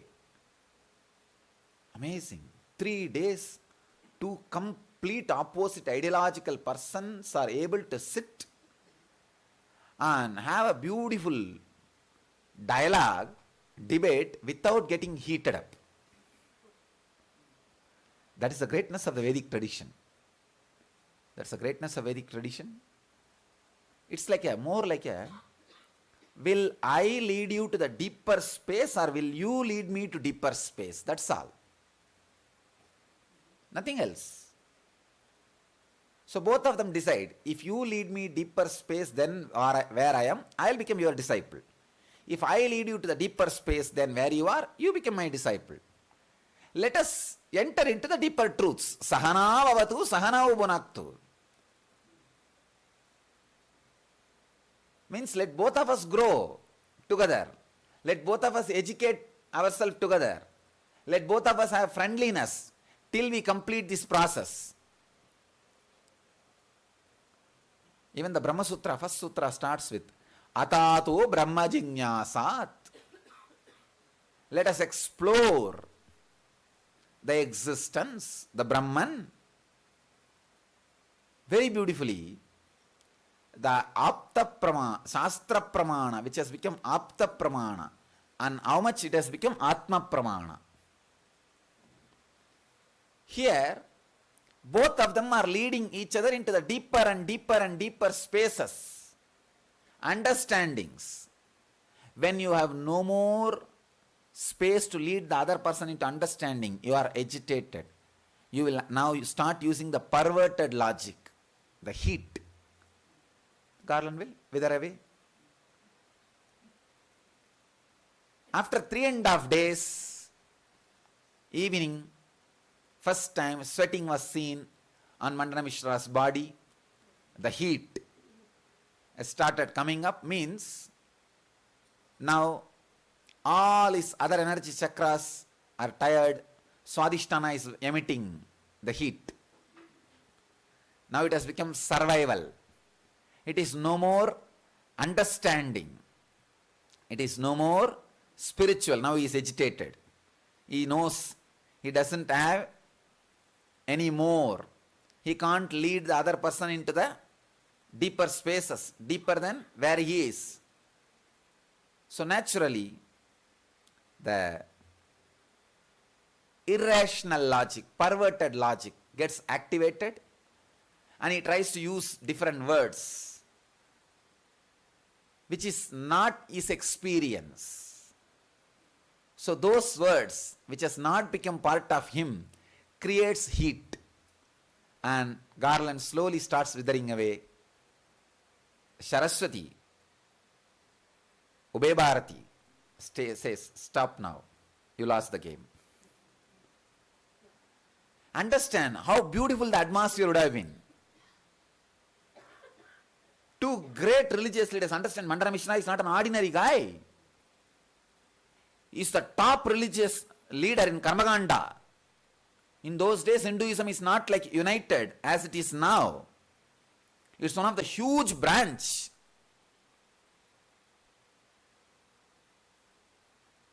The ritualism is conquering, trying to conquer the science part of the religion. So it's a fight between socio-political rules and research and development science. The spiritual science and socio-political rules. Huge fight. But happening without even a flower, garland getting heated up. Can you understand? Such big decisions are made in such a loving atmosphere. It's almost like a life and death for few million people.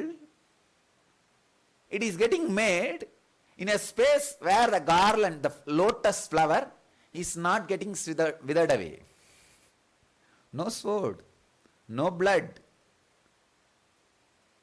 not even using the hand to beat. Just simple intelligence.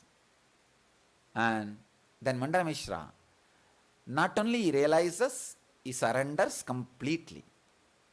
He surrenders completely and says, here I am, your disciple. I understand. You can lead me one step deeper than what I am.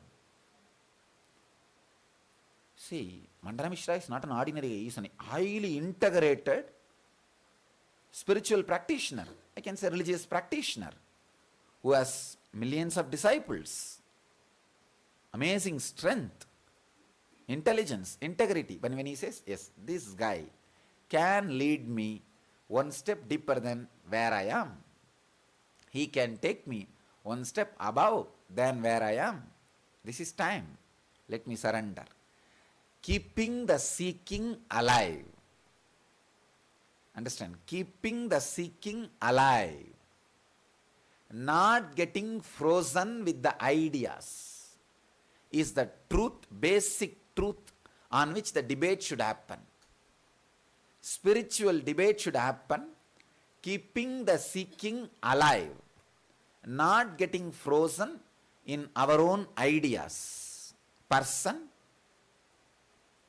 who constantly has a spiritual debate with his own life is living enlightened. With your own life, constantly have a spiritual debate. Am I standing with the decisions I took? Am I standing with the seeking I took up? Am I getting frozen? Am I ready to have the debate? Am I ready to have debate with my life, which is ready to lead me to the next step? Am I keeping my seeking open? Am I keeping my surrender alive? Or am I slowly, see in the Ganges, some dirt will slowly get into the bank and get settled. Means stopped moving, stopped flowing, stopped living. Spiritual debate is something which makes your seeking alive, which makes your surrender alive, which makes the whole thing alive, keeps the enlightenment Ganges flowing in your system intensely. Remember, when you do the debate, the garland on your neck should not get heated. Maybe we can have thermometer. Because you guys are not going to sit for 3.5 days. Garland may wither away. So you should have the thermometer or pulse monitor. Pulse monitor. That's the right thing. Your pulse should be balanced. It should be completely based on your Atma Pramana. The Apta Pramana, which has become Atma Pramana. Understand? Shastra Pramana can never directly become Atma Pramana. That's the biggest thing. Shastra Pramana is only to inspire you. Apta Pramana only give experience. And how much the Apta Pramana became Atma Pramana. So, when it is purely from Atma Pramana, there is no loser. If you lose, naturally, the person who wins is going to lead you much deeper experiences. So you are winner. If you are winner, the person who lost, you are going to lead that person into the deeper and deeper spiritual experiences. Again, you are a winner. Spiritual debate is a space where it is win-win situation. There is no loser. In Indian tradition, spiritual debate was one of the backbone, as I said, in 4 level. Master to transmit the truths to the new disciples. Master to transmit the truths to the different ideological religious leaders. Disciples to transmit the truth to other disciples. And one leader to transmit the truth to other leader. In 4 ways it has been used. And this avoided all religious terrorism in Vedic tradition. The Vedic traditions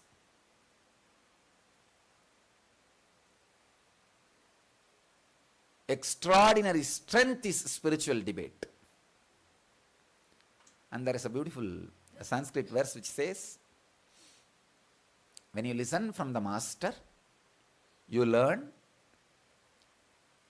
1/4. When you have a debate among yourself, you will learn 1/4. When you do the smarana, you learn the 3rd quarter. When you start teaching, you learn the 4th quarter. When you listen from the master, 25%. When you do debate among yourself, second 25%. When you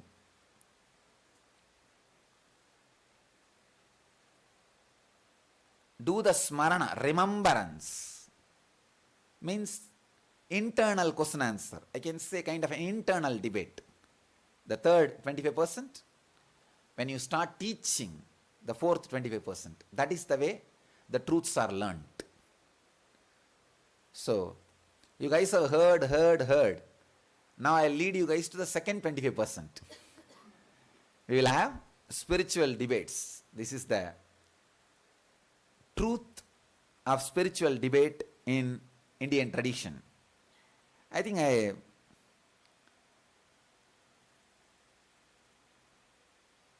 The second subject is history of spiritual debate. I think I have covered this subject also.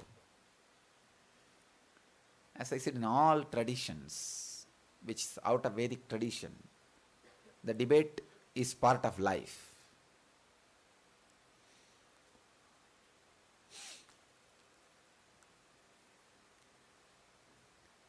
I can see very clearly how Mandana Mishra and Shankara would have had the debate, and how Shankara had debate with many of the Buddhists and conquered, and how many Buddhists like Nagarjuna had debate with Shankarites and conquered. You may think, then what is truth? Suddenly when Shankara represents, Advaita wins. When Nagarjuna represents, Shunyatva wins. Then which is reality, which is truth? Understand, the person who is experienced is reality, not the ideas. Shankara was able to lead Buddhists one step deeper in Buddhism than where they are. So he won. Nagarjuna is able to lead Shankarites one step deeper into Advaita where they are. So he wins. So truth is one. Who is able to lead you one step deeper wins. So spiritual debate is more like a place where the person who can lead you one step further than where you are is identified and the help is taken.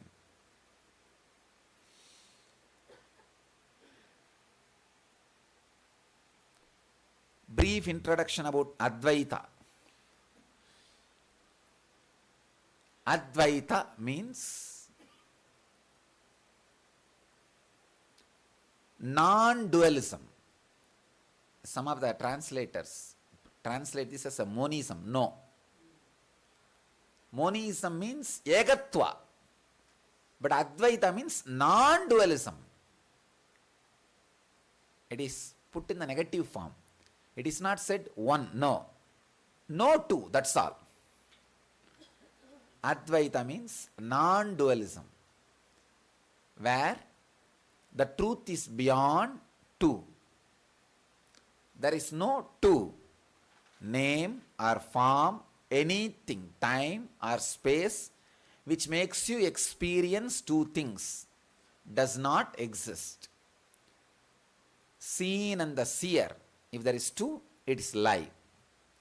Known and the knower, if there is a two, it's a lie. Experience and the experiencer, if there is two, it is a lie.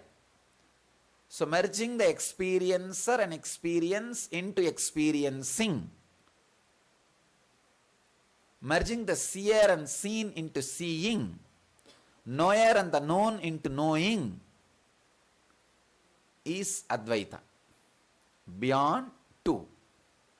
You can't call it one. Beyond two. I can say the truth which leads you beyond two is called Advaita Tattva, and the experience beyond two is Advaita Anubhava. The master who leads you beyond the two is Advaita Acharya. Dvaita.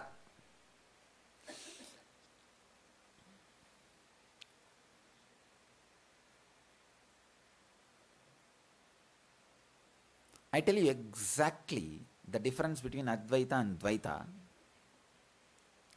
When you experience the Advaita Anubhava from the Advaita Acharya and settle with that experience, your extraordinary gratitude will feel, whatever is said and done, I cannot become equal to him. Till you leave the body, that one line of your bio-memory will say, I cannot become equal to him. So that one line is called Dvaita, that's all. When you leave the body, that one line will go away, then it is Advaita, that's all, nothing else. Otherwise, Dvaitis, as experience, there is nothing separate. Gopikas realized they are Krishna. All great Advaitis, they realize it is they who is Bhagavan. It's not that Gopikas are great Bhaktas, because of that they did not have Advaitic experience. No. All great Bhaktas had the Advaitic experience. But when they are in the body, one line, how can I become equal to him? So internally I know I am one, but I have to be at his feet. I have to relax at his feet. The overflowing gratitude and love which completely makes you to feel the master as divine. So when that one line is retained, that same experience is called Dvaita. If without Advaitic experience, if you are having Dvaita, then it is incomplete. Advaita is the truth experience, ultimate. Out of that, any attitude you take is perfect. But without experiencing that, you are stuck in any attitude, means your sadhana is incomplete. So know the truth which unites everything and play from the truth, from that experience.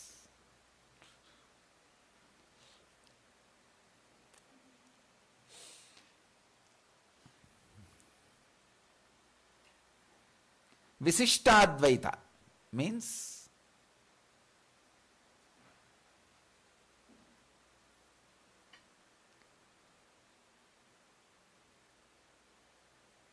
the individual soul is separate, the cosmic soul is separate, it is part of the cosmic soul. Slowly, slowly, slowly, it can expand and may experience oneness.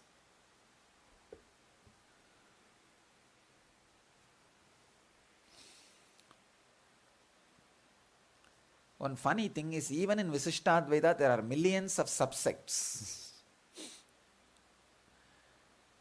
Different beliefs.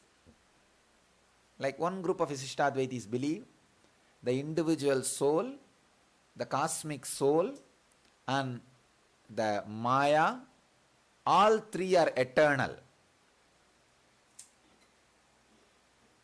Some believe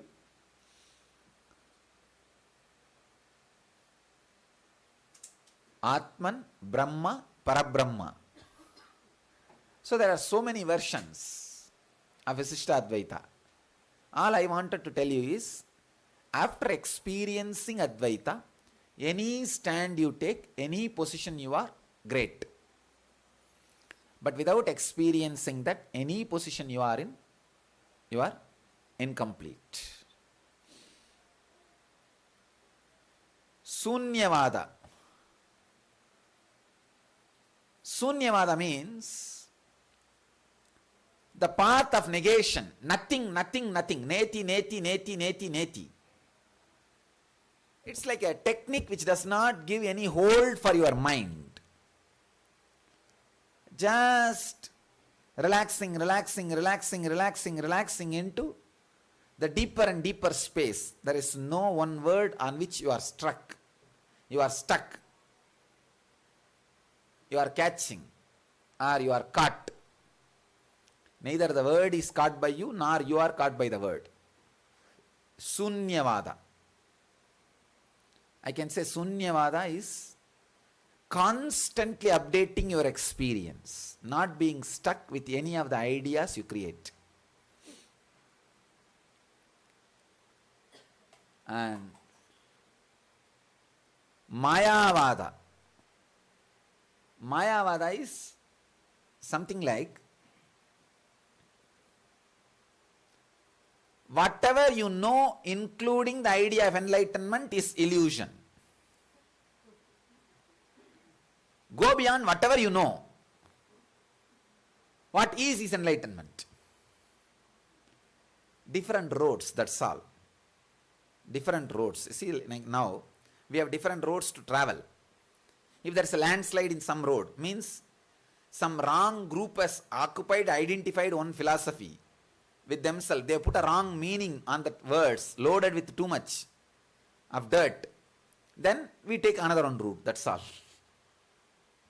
We take another one route. Sometime the Sunyavadis are loaded with too much dirt. Then come on, take the route of Mayavada. Mayavadis get loaded with too much dirt. Then come on, let us take the Advaitavada. Anyone, if you travel sincerely, that's enough, will lead to the ultimate truth. Mayavada is like everything is illusion. Reject, go beyond all illusions. Ajatavada means unborn. Unborn. Nothing ever happened.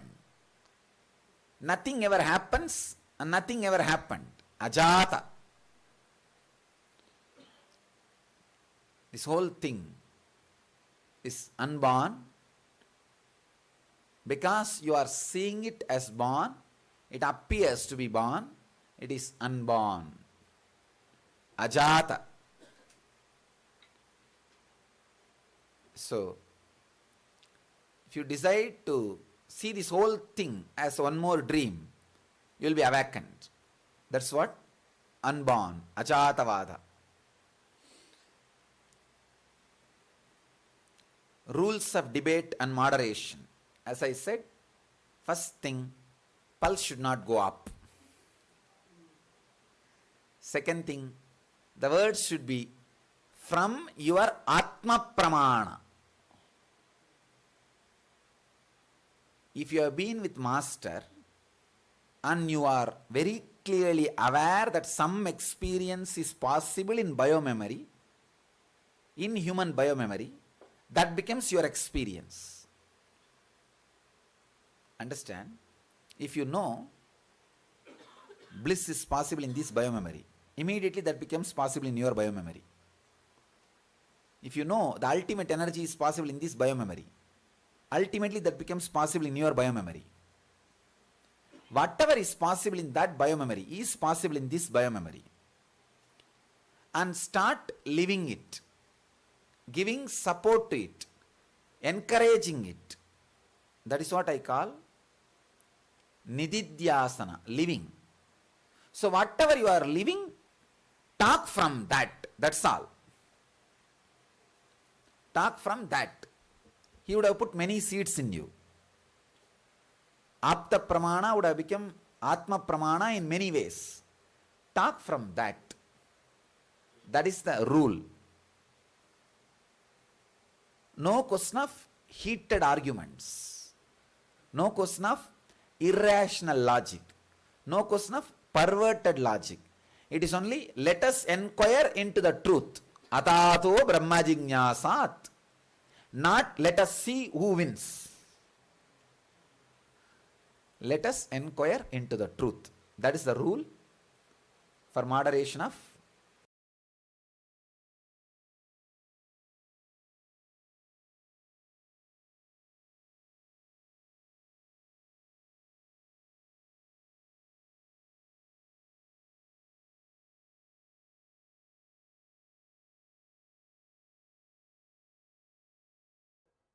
Shiva says, let you be aware of the gap between two breaths, and the whole day you will be in ecstasy. And he says one more thing, and so practicing, in a few days be born anew. He says this technique will give you a new birth.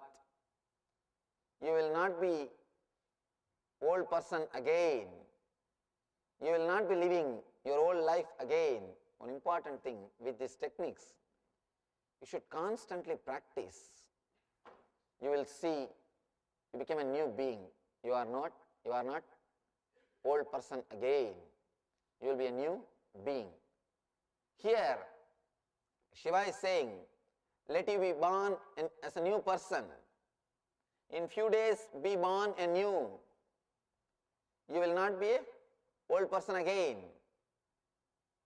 Only when you practice you will understand how this bringing attention between two breaths can change your whole life. How can you be a new person? Because whenever you bring your attention between two breaths, you are unclutched. Just you remember that you are unclutched. You come to the same neutral space in which you experience. You are unclutched. All your problems can be alive. You can have your suffering as long as you believe you are a connected being. The moment you understand by your very nature you are illogical, unconnected, independent, unclutched being, immediately from that moment you can't suffer, because even your suffering is nothing but connecting and creating a shaft. You can suffer only if you create a shaft. You can't continue to suffer if you remember again and again you are unclutched. Because the suffering which happened to you 1 year ago, the suffering which happened 9 months ago, the suffering which happened 8 months ago, the suffering which happened yesterday, they are completely unconnected.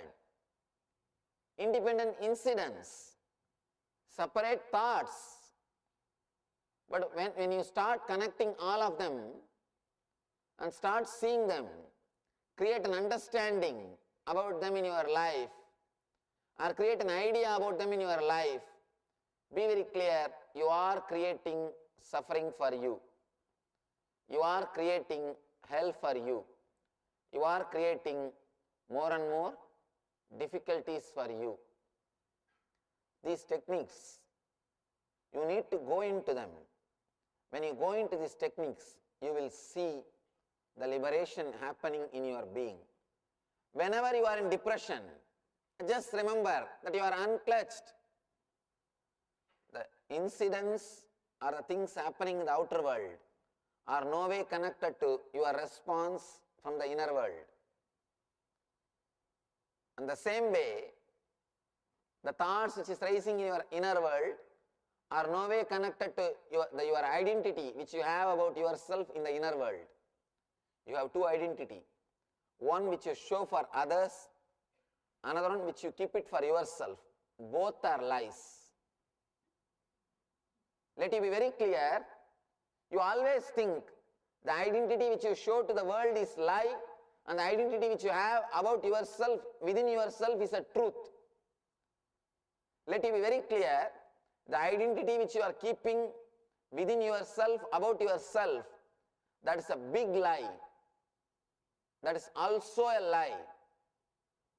Your response or your thoughts related to your identity which you are showing outside to the outer world, and to the identity which you are keeping in your mind about yourself, both are completely unclutched. It's a lie. People come and tell me, they always come and express their guilt. Swamiji, actually I am a different kind of person, but I am showing outside as if I am courageous and a nice, honest person. I don't know how to bridge the gap. Let you be very clear, the guilt which you are carrying, or the personality which you are carrying which creates guilt in you, that is also a pure lie. If you think the personality which you are carrying inside is true, and the personality which you are projecting to the outer world is a lie, you will start thinking about morality. All your morality is the gap between these two, or the gap between these two only creates the idea about morality. I am talking very subtle, but the basic truth about life. The idea of confession is nothing but a pure business. It is an idea given to you so that you can be kept as a slave. This idea of guilt, idea of confession, all these things are cunning, subtle way to exploit human beings. It's a very cunning, subtle way to keep people under the control. Let it be very clear. Your idea about yourself, which you are keeping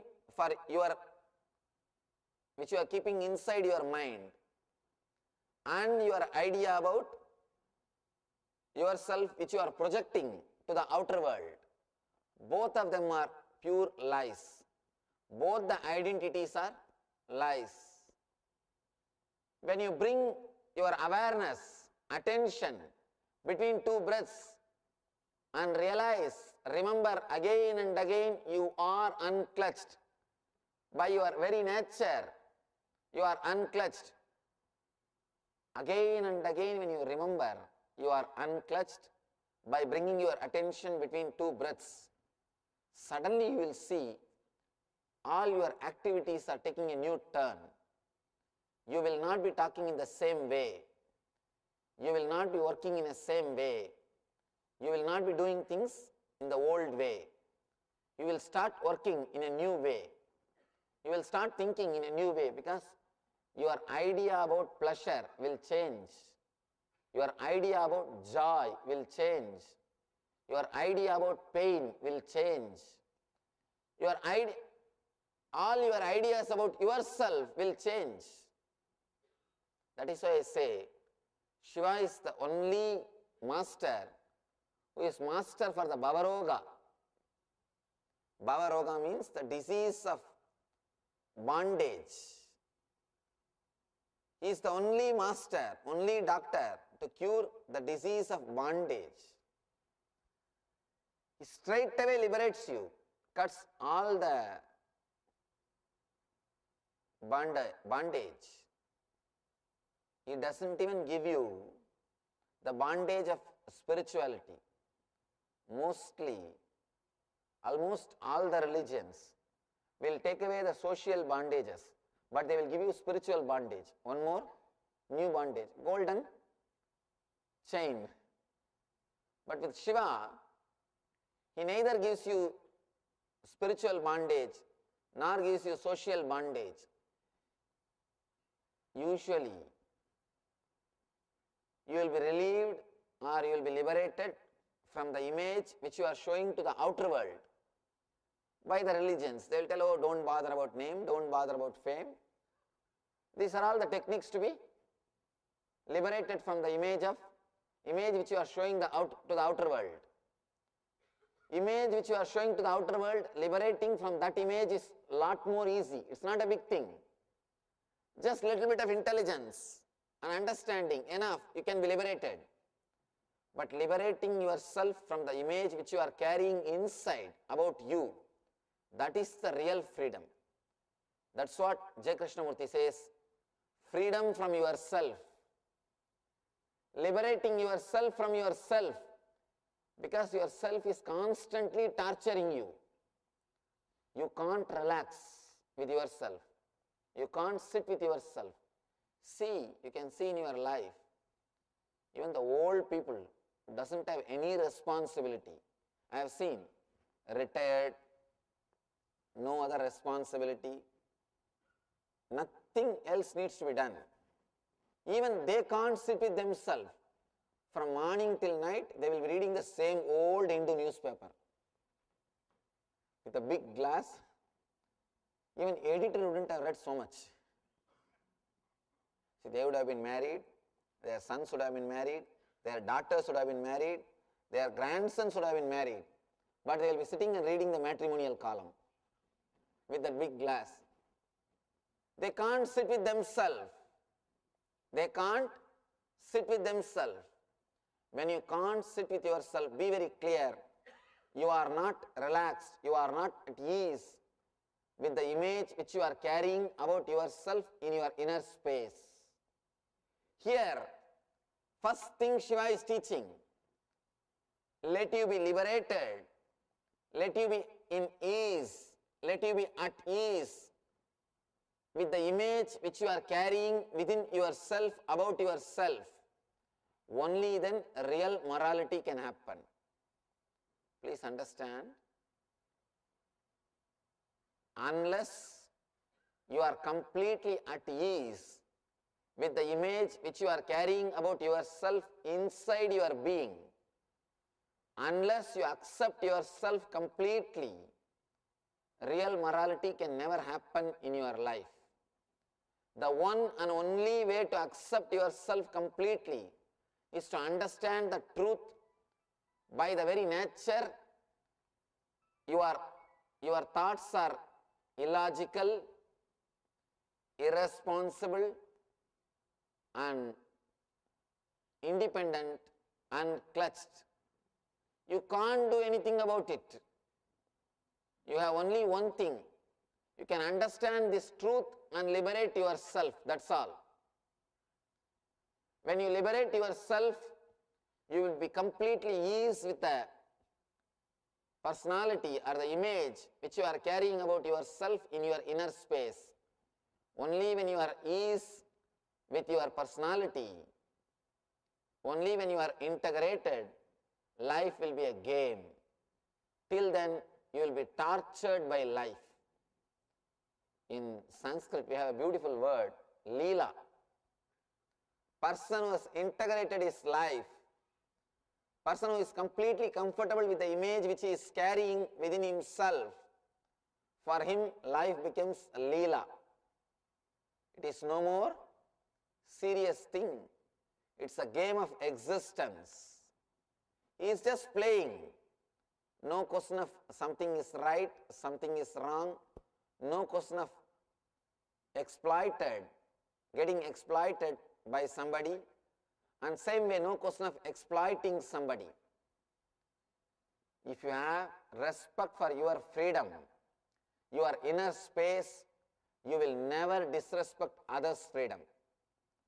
Same way, if you are binding somebody, if you are taking away somebody's freedom, let it be very clear, you will be selling your freedom. You can see all these so-called moralists, they will be moral because of their followers. The followers will be moralistic because of the leader. And both are in a big bondage. Both are binding each other.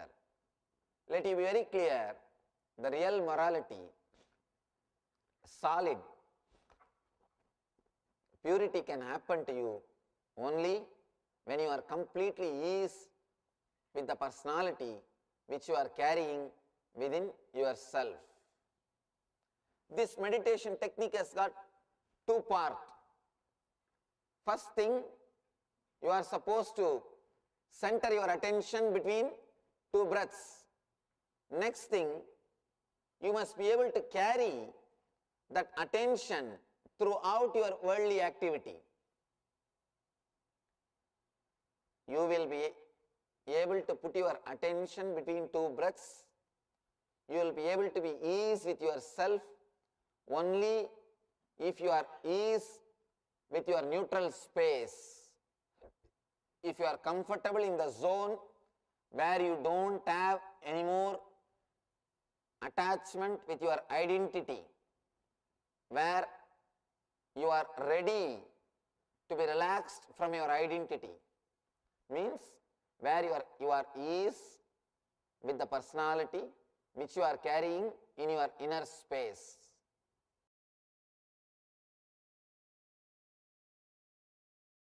Teach them unclutching. No, really? And that fellow will be struggling and he will become schizophrenia and suffer forever.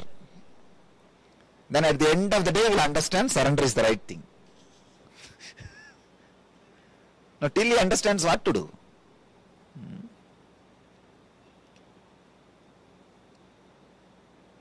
Unclutching and all will not directly lead you to enlightenment. You may think, no, I am in a different mood, I am talking. I am telling you the exact truth. Sometimes rarely I feel like telling the truth as it is, I am telling that's all. Really. Whenever any thought comes, just surrender it to the source. You see, the source is God. nothing else can, see, nothing can come out other than the God. He is the source. So drop it to the source. Disregard and drop it to the source constantly. But unclutching, you will become more egoistic. You will think, I am doing big guy. I am a big guy. Drop yourself into the Ganga. If you are a big guy, then what else?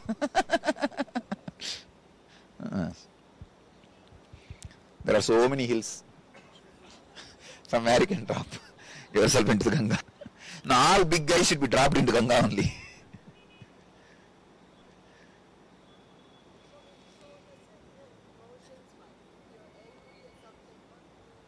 Just disrespect the anger. Disrespect the anger and surrender to Ganga. Surrender to that source.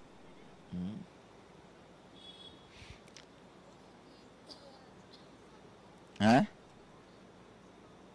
Huh? Yes. The devotion towards master also leads to surrender. Surrender the devotion also. Know very clearly your devotion is foolishness. Really, ma? Disrespect your devotion also. Disregard your devotion also. That is also foolishness. Arrogant. I have seen so many fellows showing devotion. Fake. And especially after this scandal, I know the value of the devotion. All talks, fellows have disappeared. Not only ordinary way, the dogs, when they run, they don't run normally. They do 1, 2 and bark and run. So I have seen all kinds of devotees running, not devotees actually, ex-devotees running, doing 1, 2, 3 and running. The dogs has the ability of vomiting. In a unique way, they will vomit. So, I have seen people doing 1, 2, 3, vomiting and running. So, all their devotion is foolishness. Disregard your devotion also. Only thing, drop everything at your source, at the source from which it is coming out. See, these are all the pure truths I am uttering. And if you want to catch it.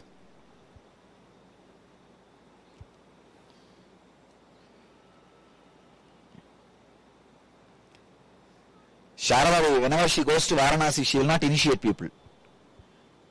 Whenever I go to Varanasi only, I tell all the truth and initiate people.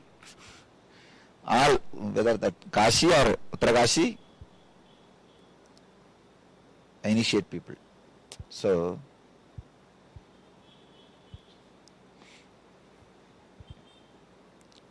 honest truth as it is.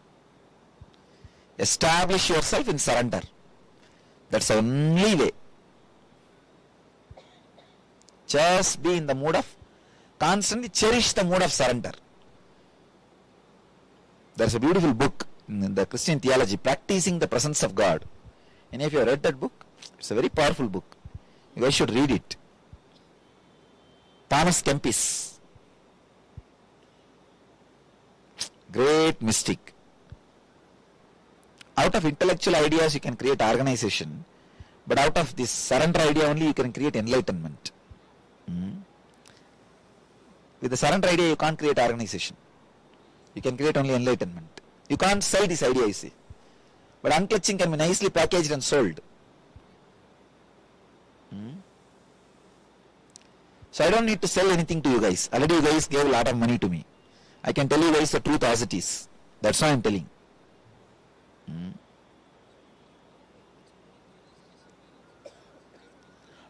That's what I'm saying. Spontaneous disappearance happens only when you have tremendous regard for surrender philosophy. See, the tremendous regard for surrender philosophy makes many of your non-mechanical parts of the brain alive and copes up your system for higher experiences. That is when the withering away of the will happens. Not before that.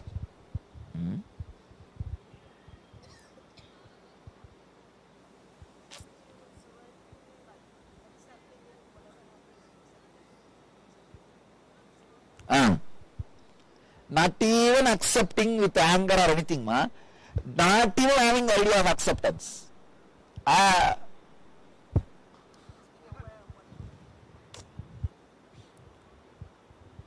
5 days before, I got hurt in the hand. I did not even know. Yesterday, Brahmaswarupa noted down and told me, what is this, Swamiji? It was a very strong, deep wound. I don't know. Huh? I did not even know how it got, where it happened, nothing. I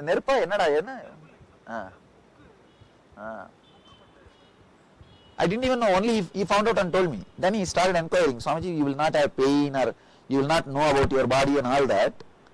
Then I started thinking, okay, this is the way it is.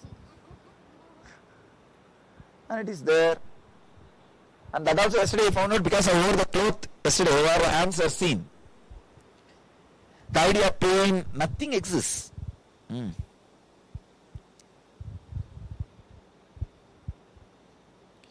It's not that I am without awareness. I am with awareness only. I am moving, talking.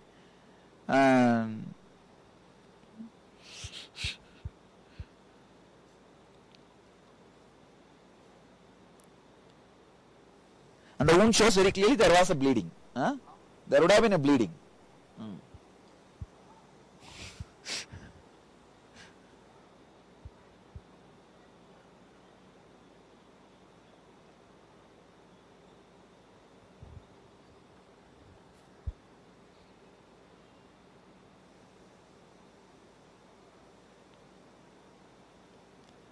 Establish in the surrendering mood, and the joy of sadhana you will experience.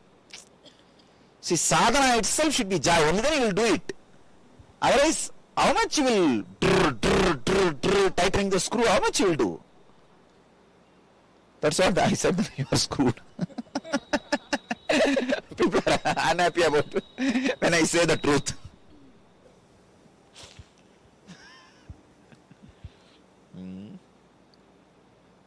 You don't need to surrender to some person or image or anything, to the source. That brings a lot of joy and tremendous lubrication in your nervous system. Otherwise, you will have thousands of problems. Why that fellow is levitating, I am not levitating. Now, all this nonsense will be there. The sadhana people will create so much complication, and they will always get into trouble. I am afraid of these sadhakas because they will create a lot of trouble, nuisance. Never ever have friendship with the people who do sadhana. No, really. No, they will create some problem for you. Either they will compare their sadhana with you, or they will compare your sadhana with them, and they will put you in mess. They will torture you. Be with people who are more loving, simple, joyful, playful, who are not bothered about the sadhana, foolish nonsense. No, really. Otherwise, all the fellows who are too much sadhana, no, they will put you in trouble. Go and talk to them 10 minutes, they will put you in depression. Either they will compare their sadhana with you, saying that, oh, I do this, you don't do anything, you are a fool, and you are with the wrong guru, and all this. Or they will see your sadhana, oh, you do this, I don't do anything, and they will raise your ego and put you in hell. In some way, they will put you in nonsense. Ramakrishna says very beautifully, the Sattvika Sadhaka will sit inside the mosquito curtain and do what he needs to do, will never talk about it to anybody else. See, the other day I was telling about you can talk about your experience. That is totally different.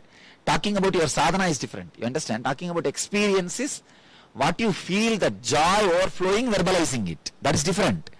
And talking about your sadhana, I do this 1008 times, I count and I roll on the ground.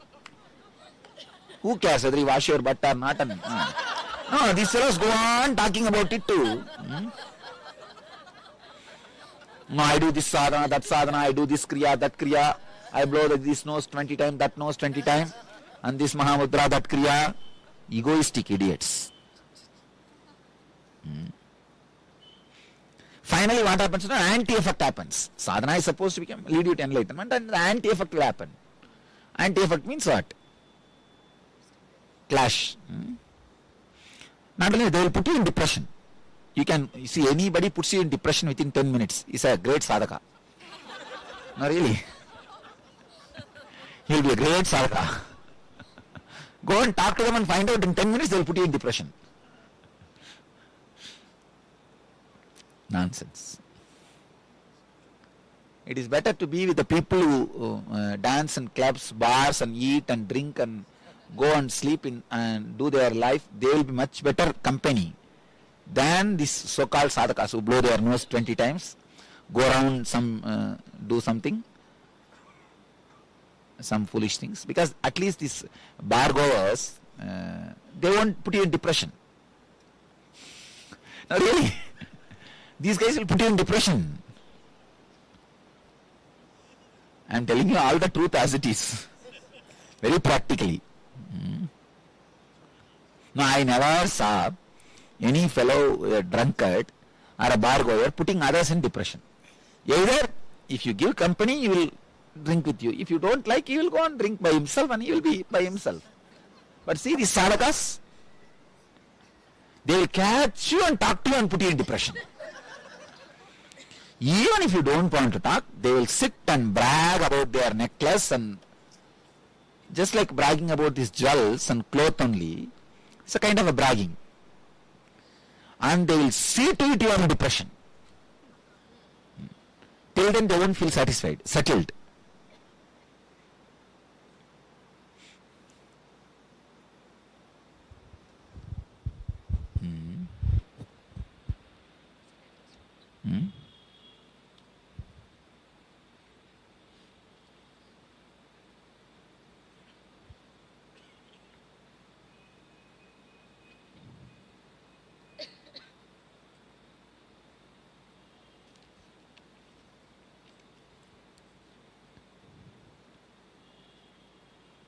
See, even this mantra japa, you should not repeat with like a sadhana.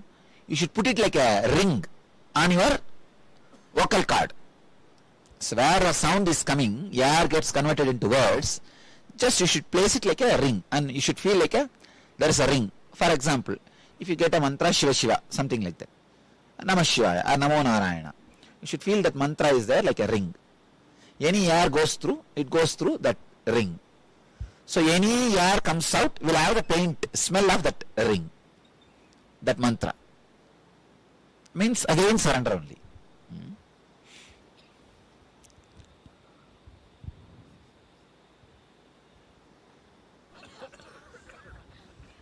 And go in the other road. Don't go in the same road. Because they will catch you and put you in depression. What will you do? Poor fellow. They will give you all tall talks.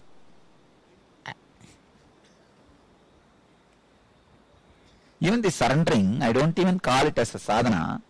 It's like a joy of relaxation, joy of restful awareness.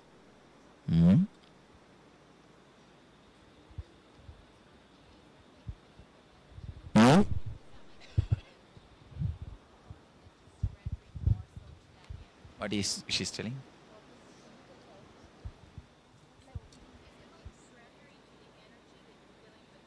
Yes, that's what.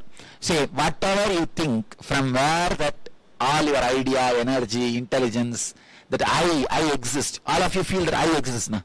From where you feel that, give it to that same thing. That's all. To that same space or place or whatever it is. See, there is something from which you feel I exist. I have to eat, I have to walk, I am standing, I am this body. You have that now. So from which that comes.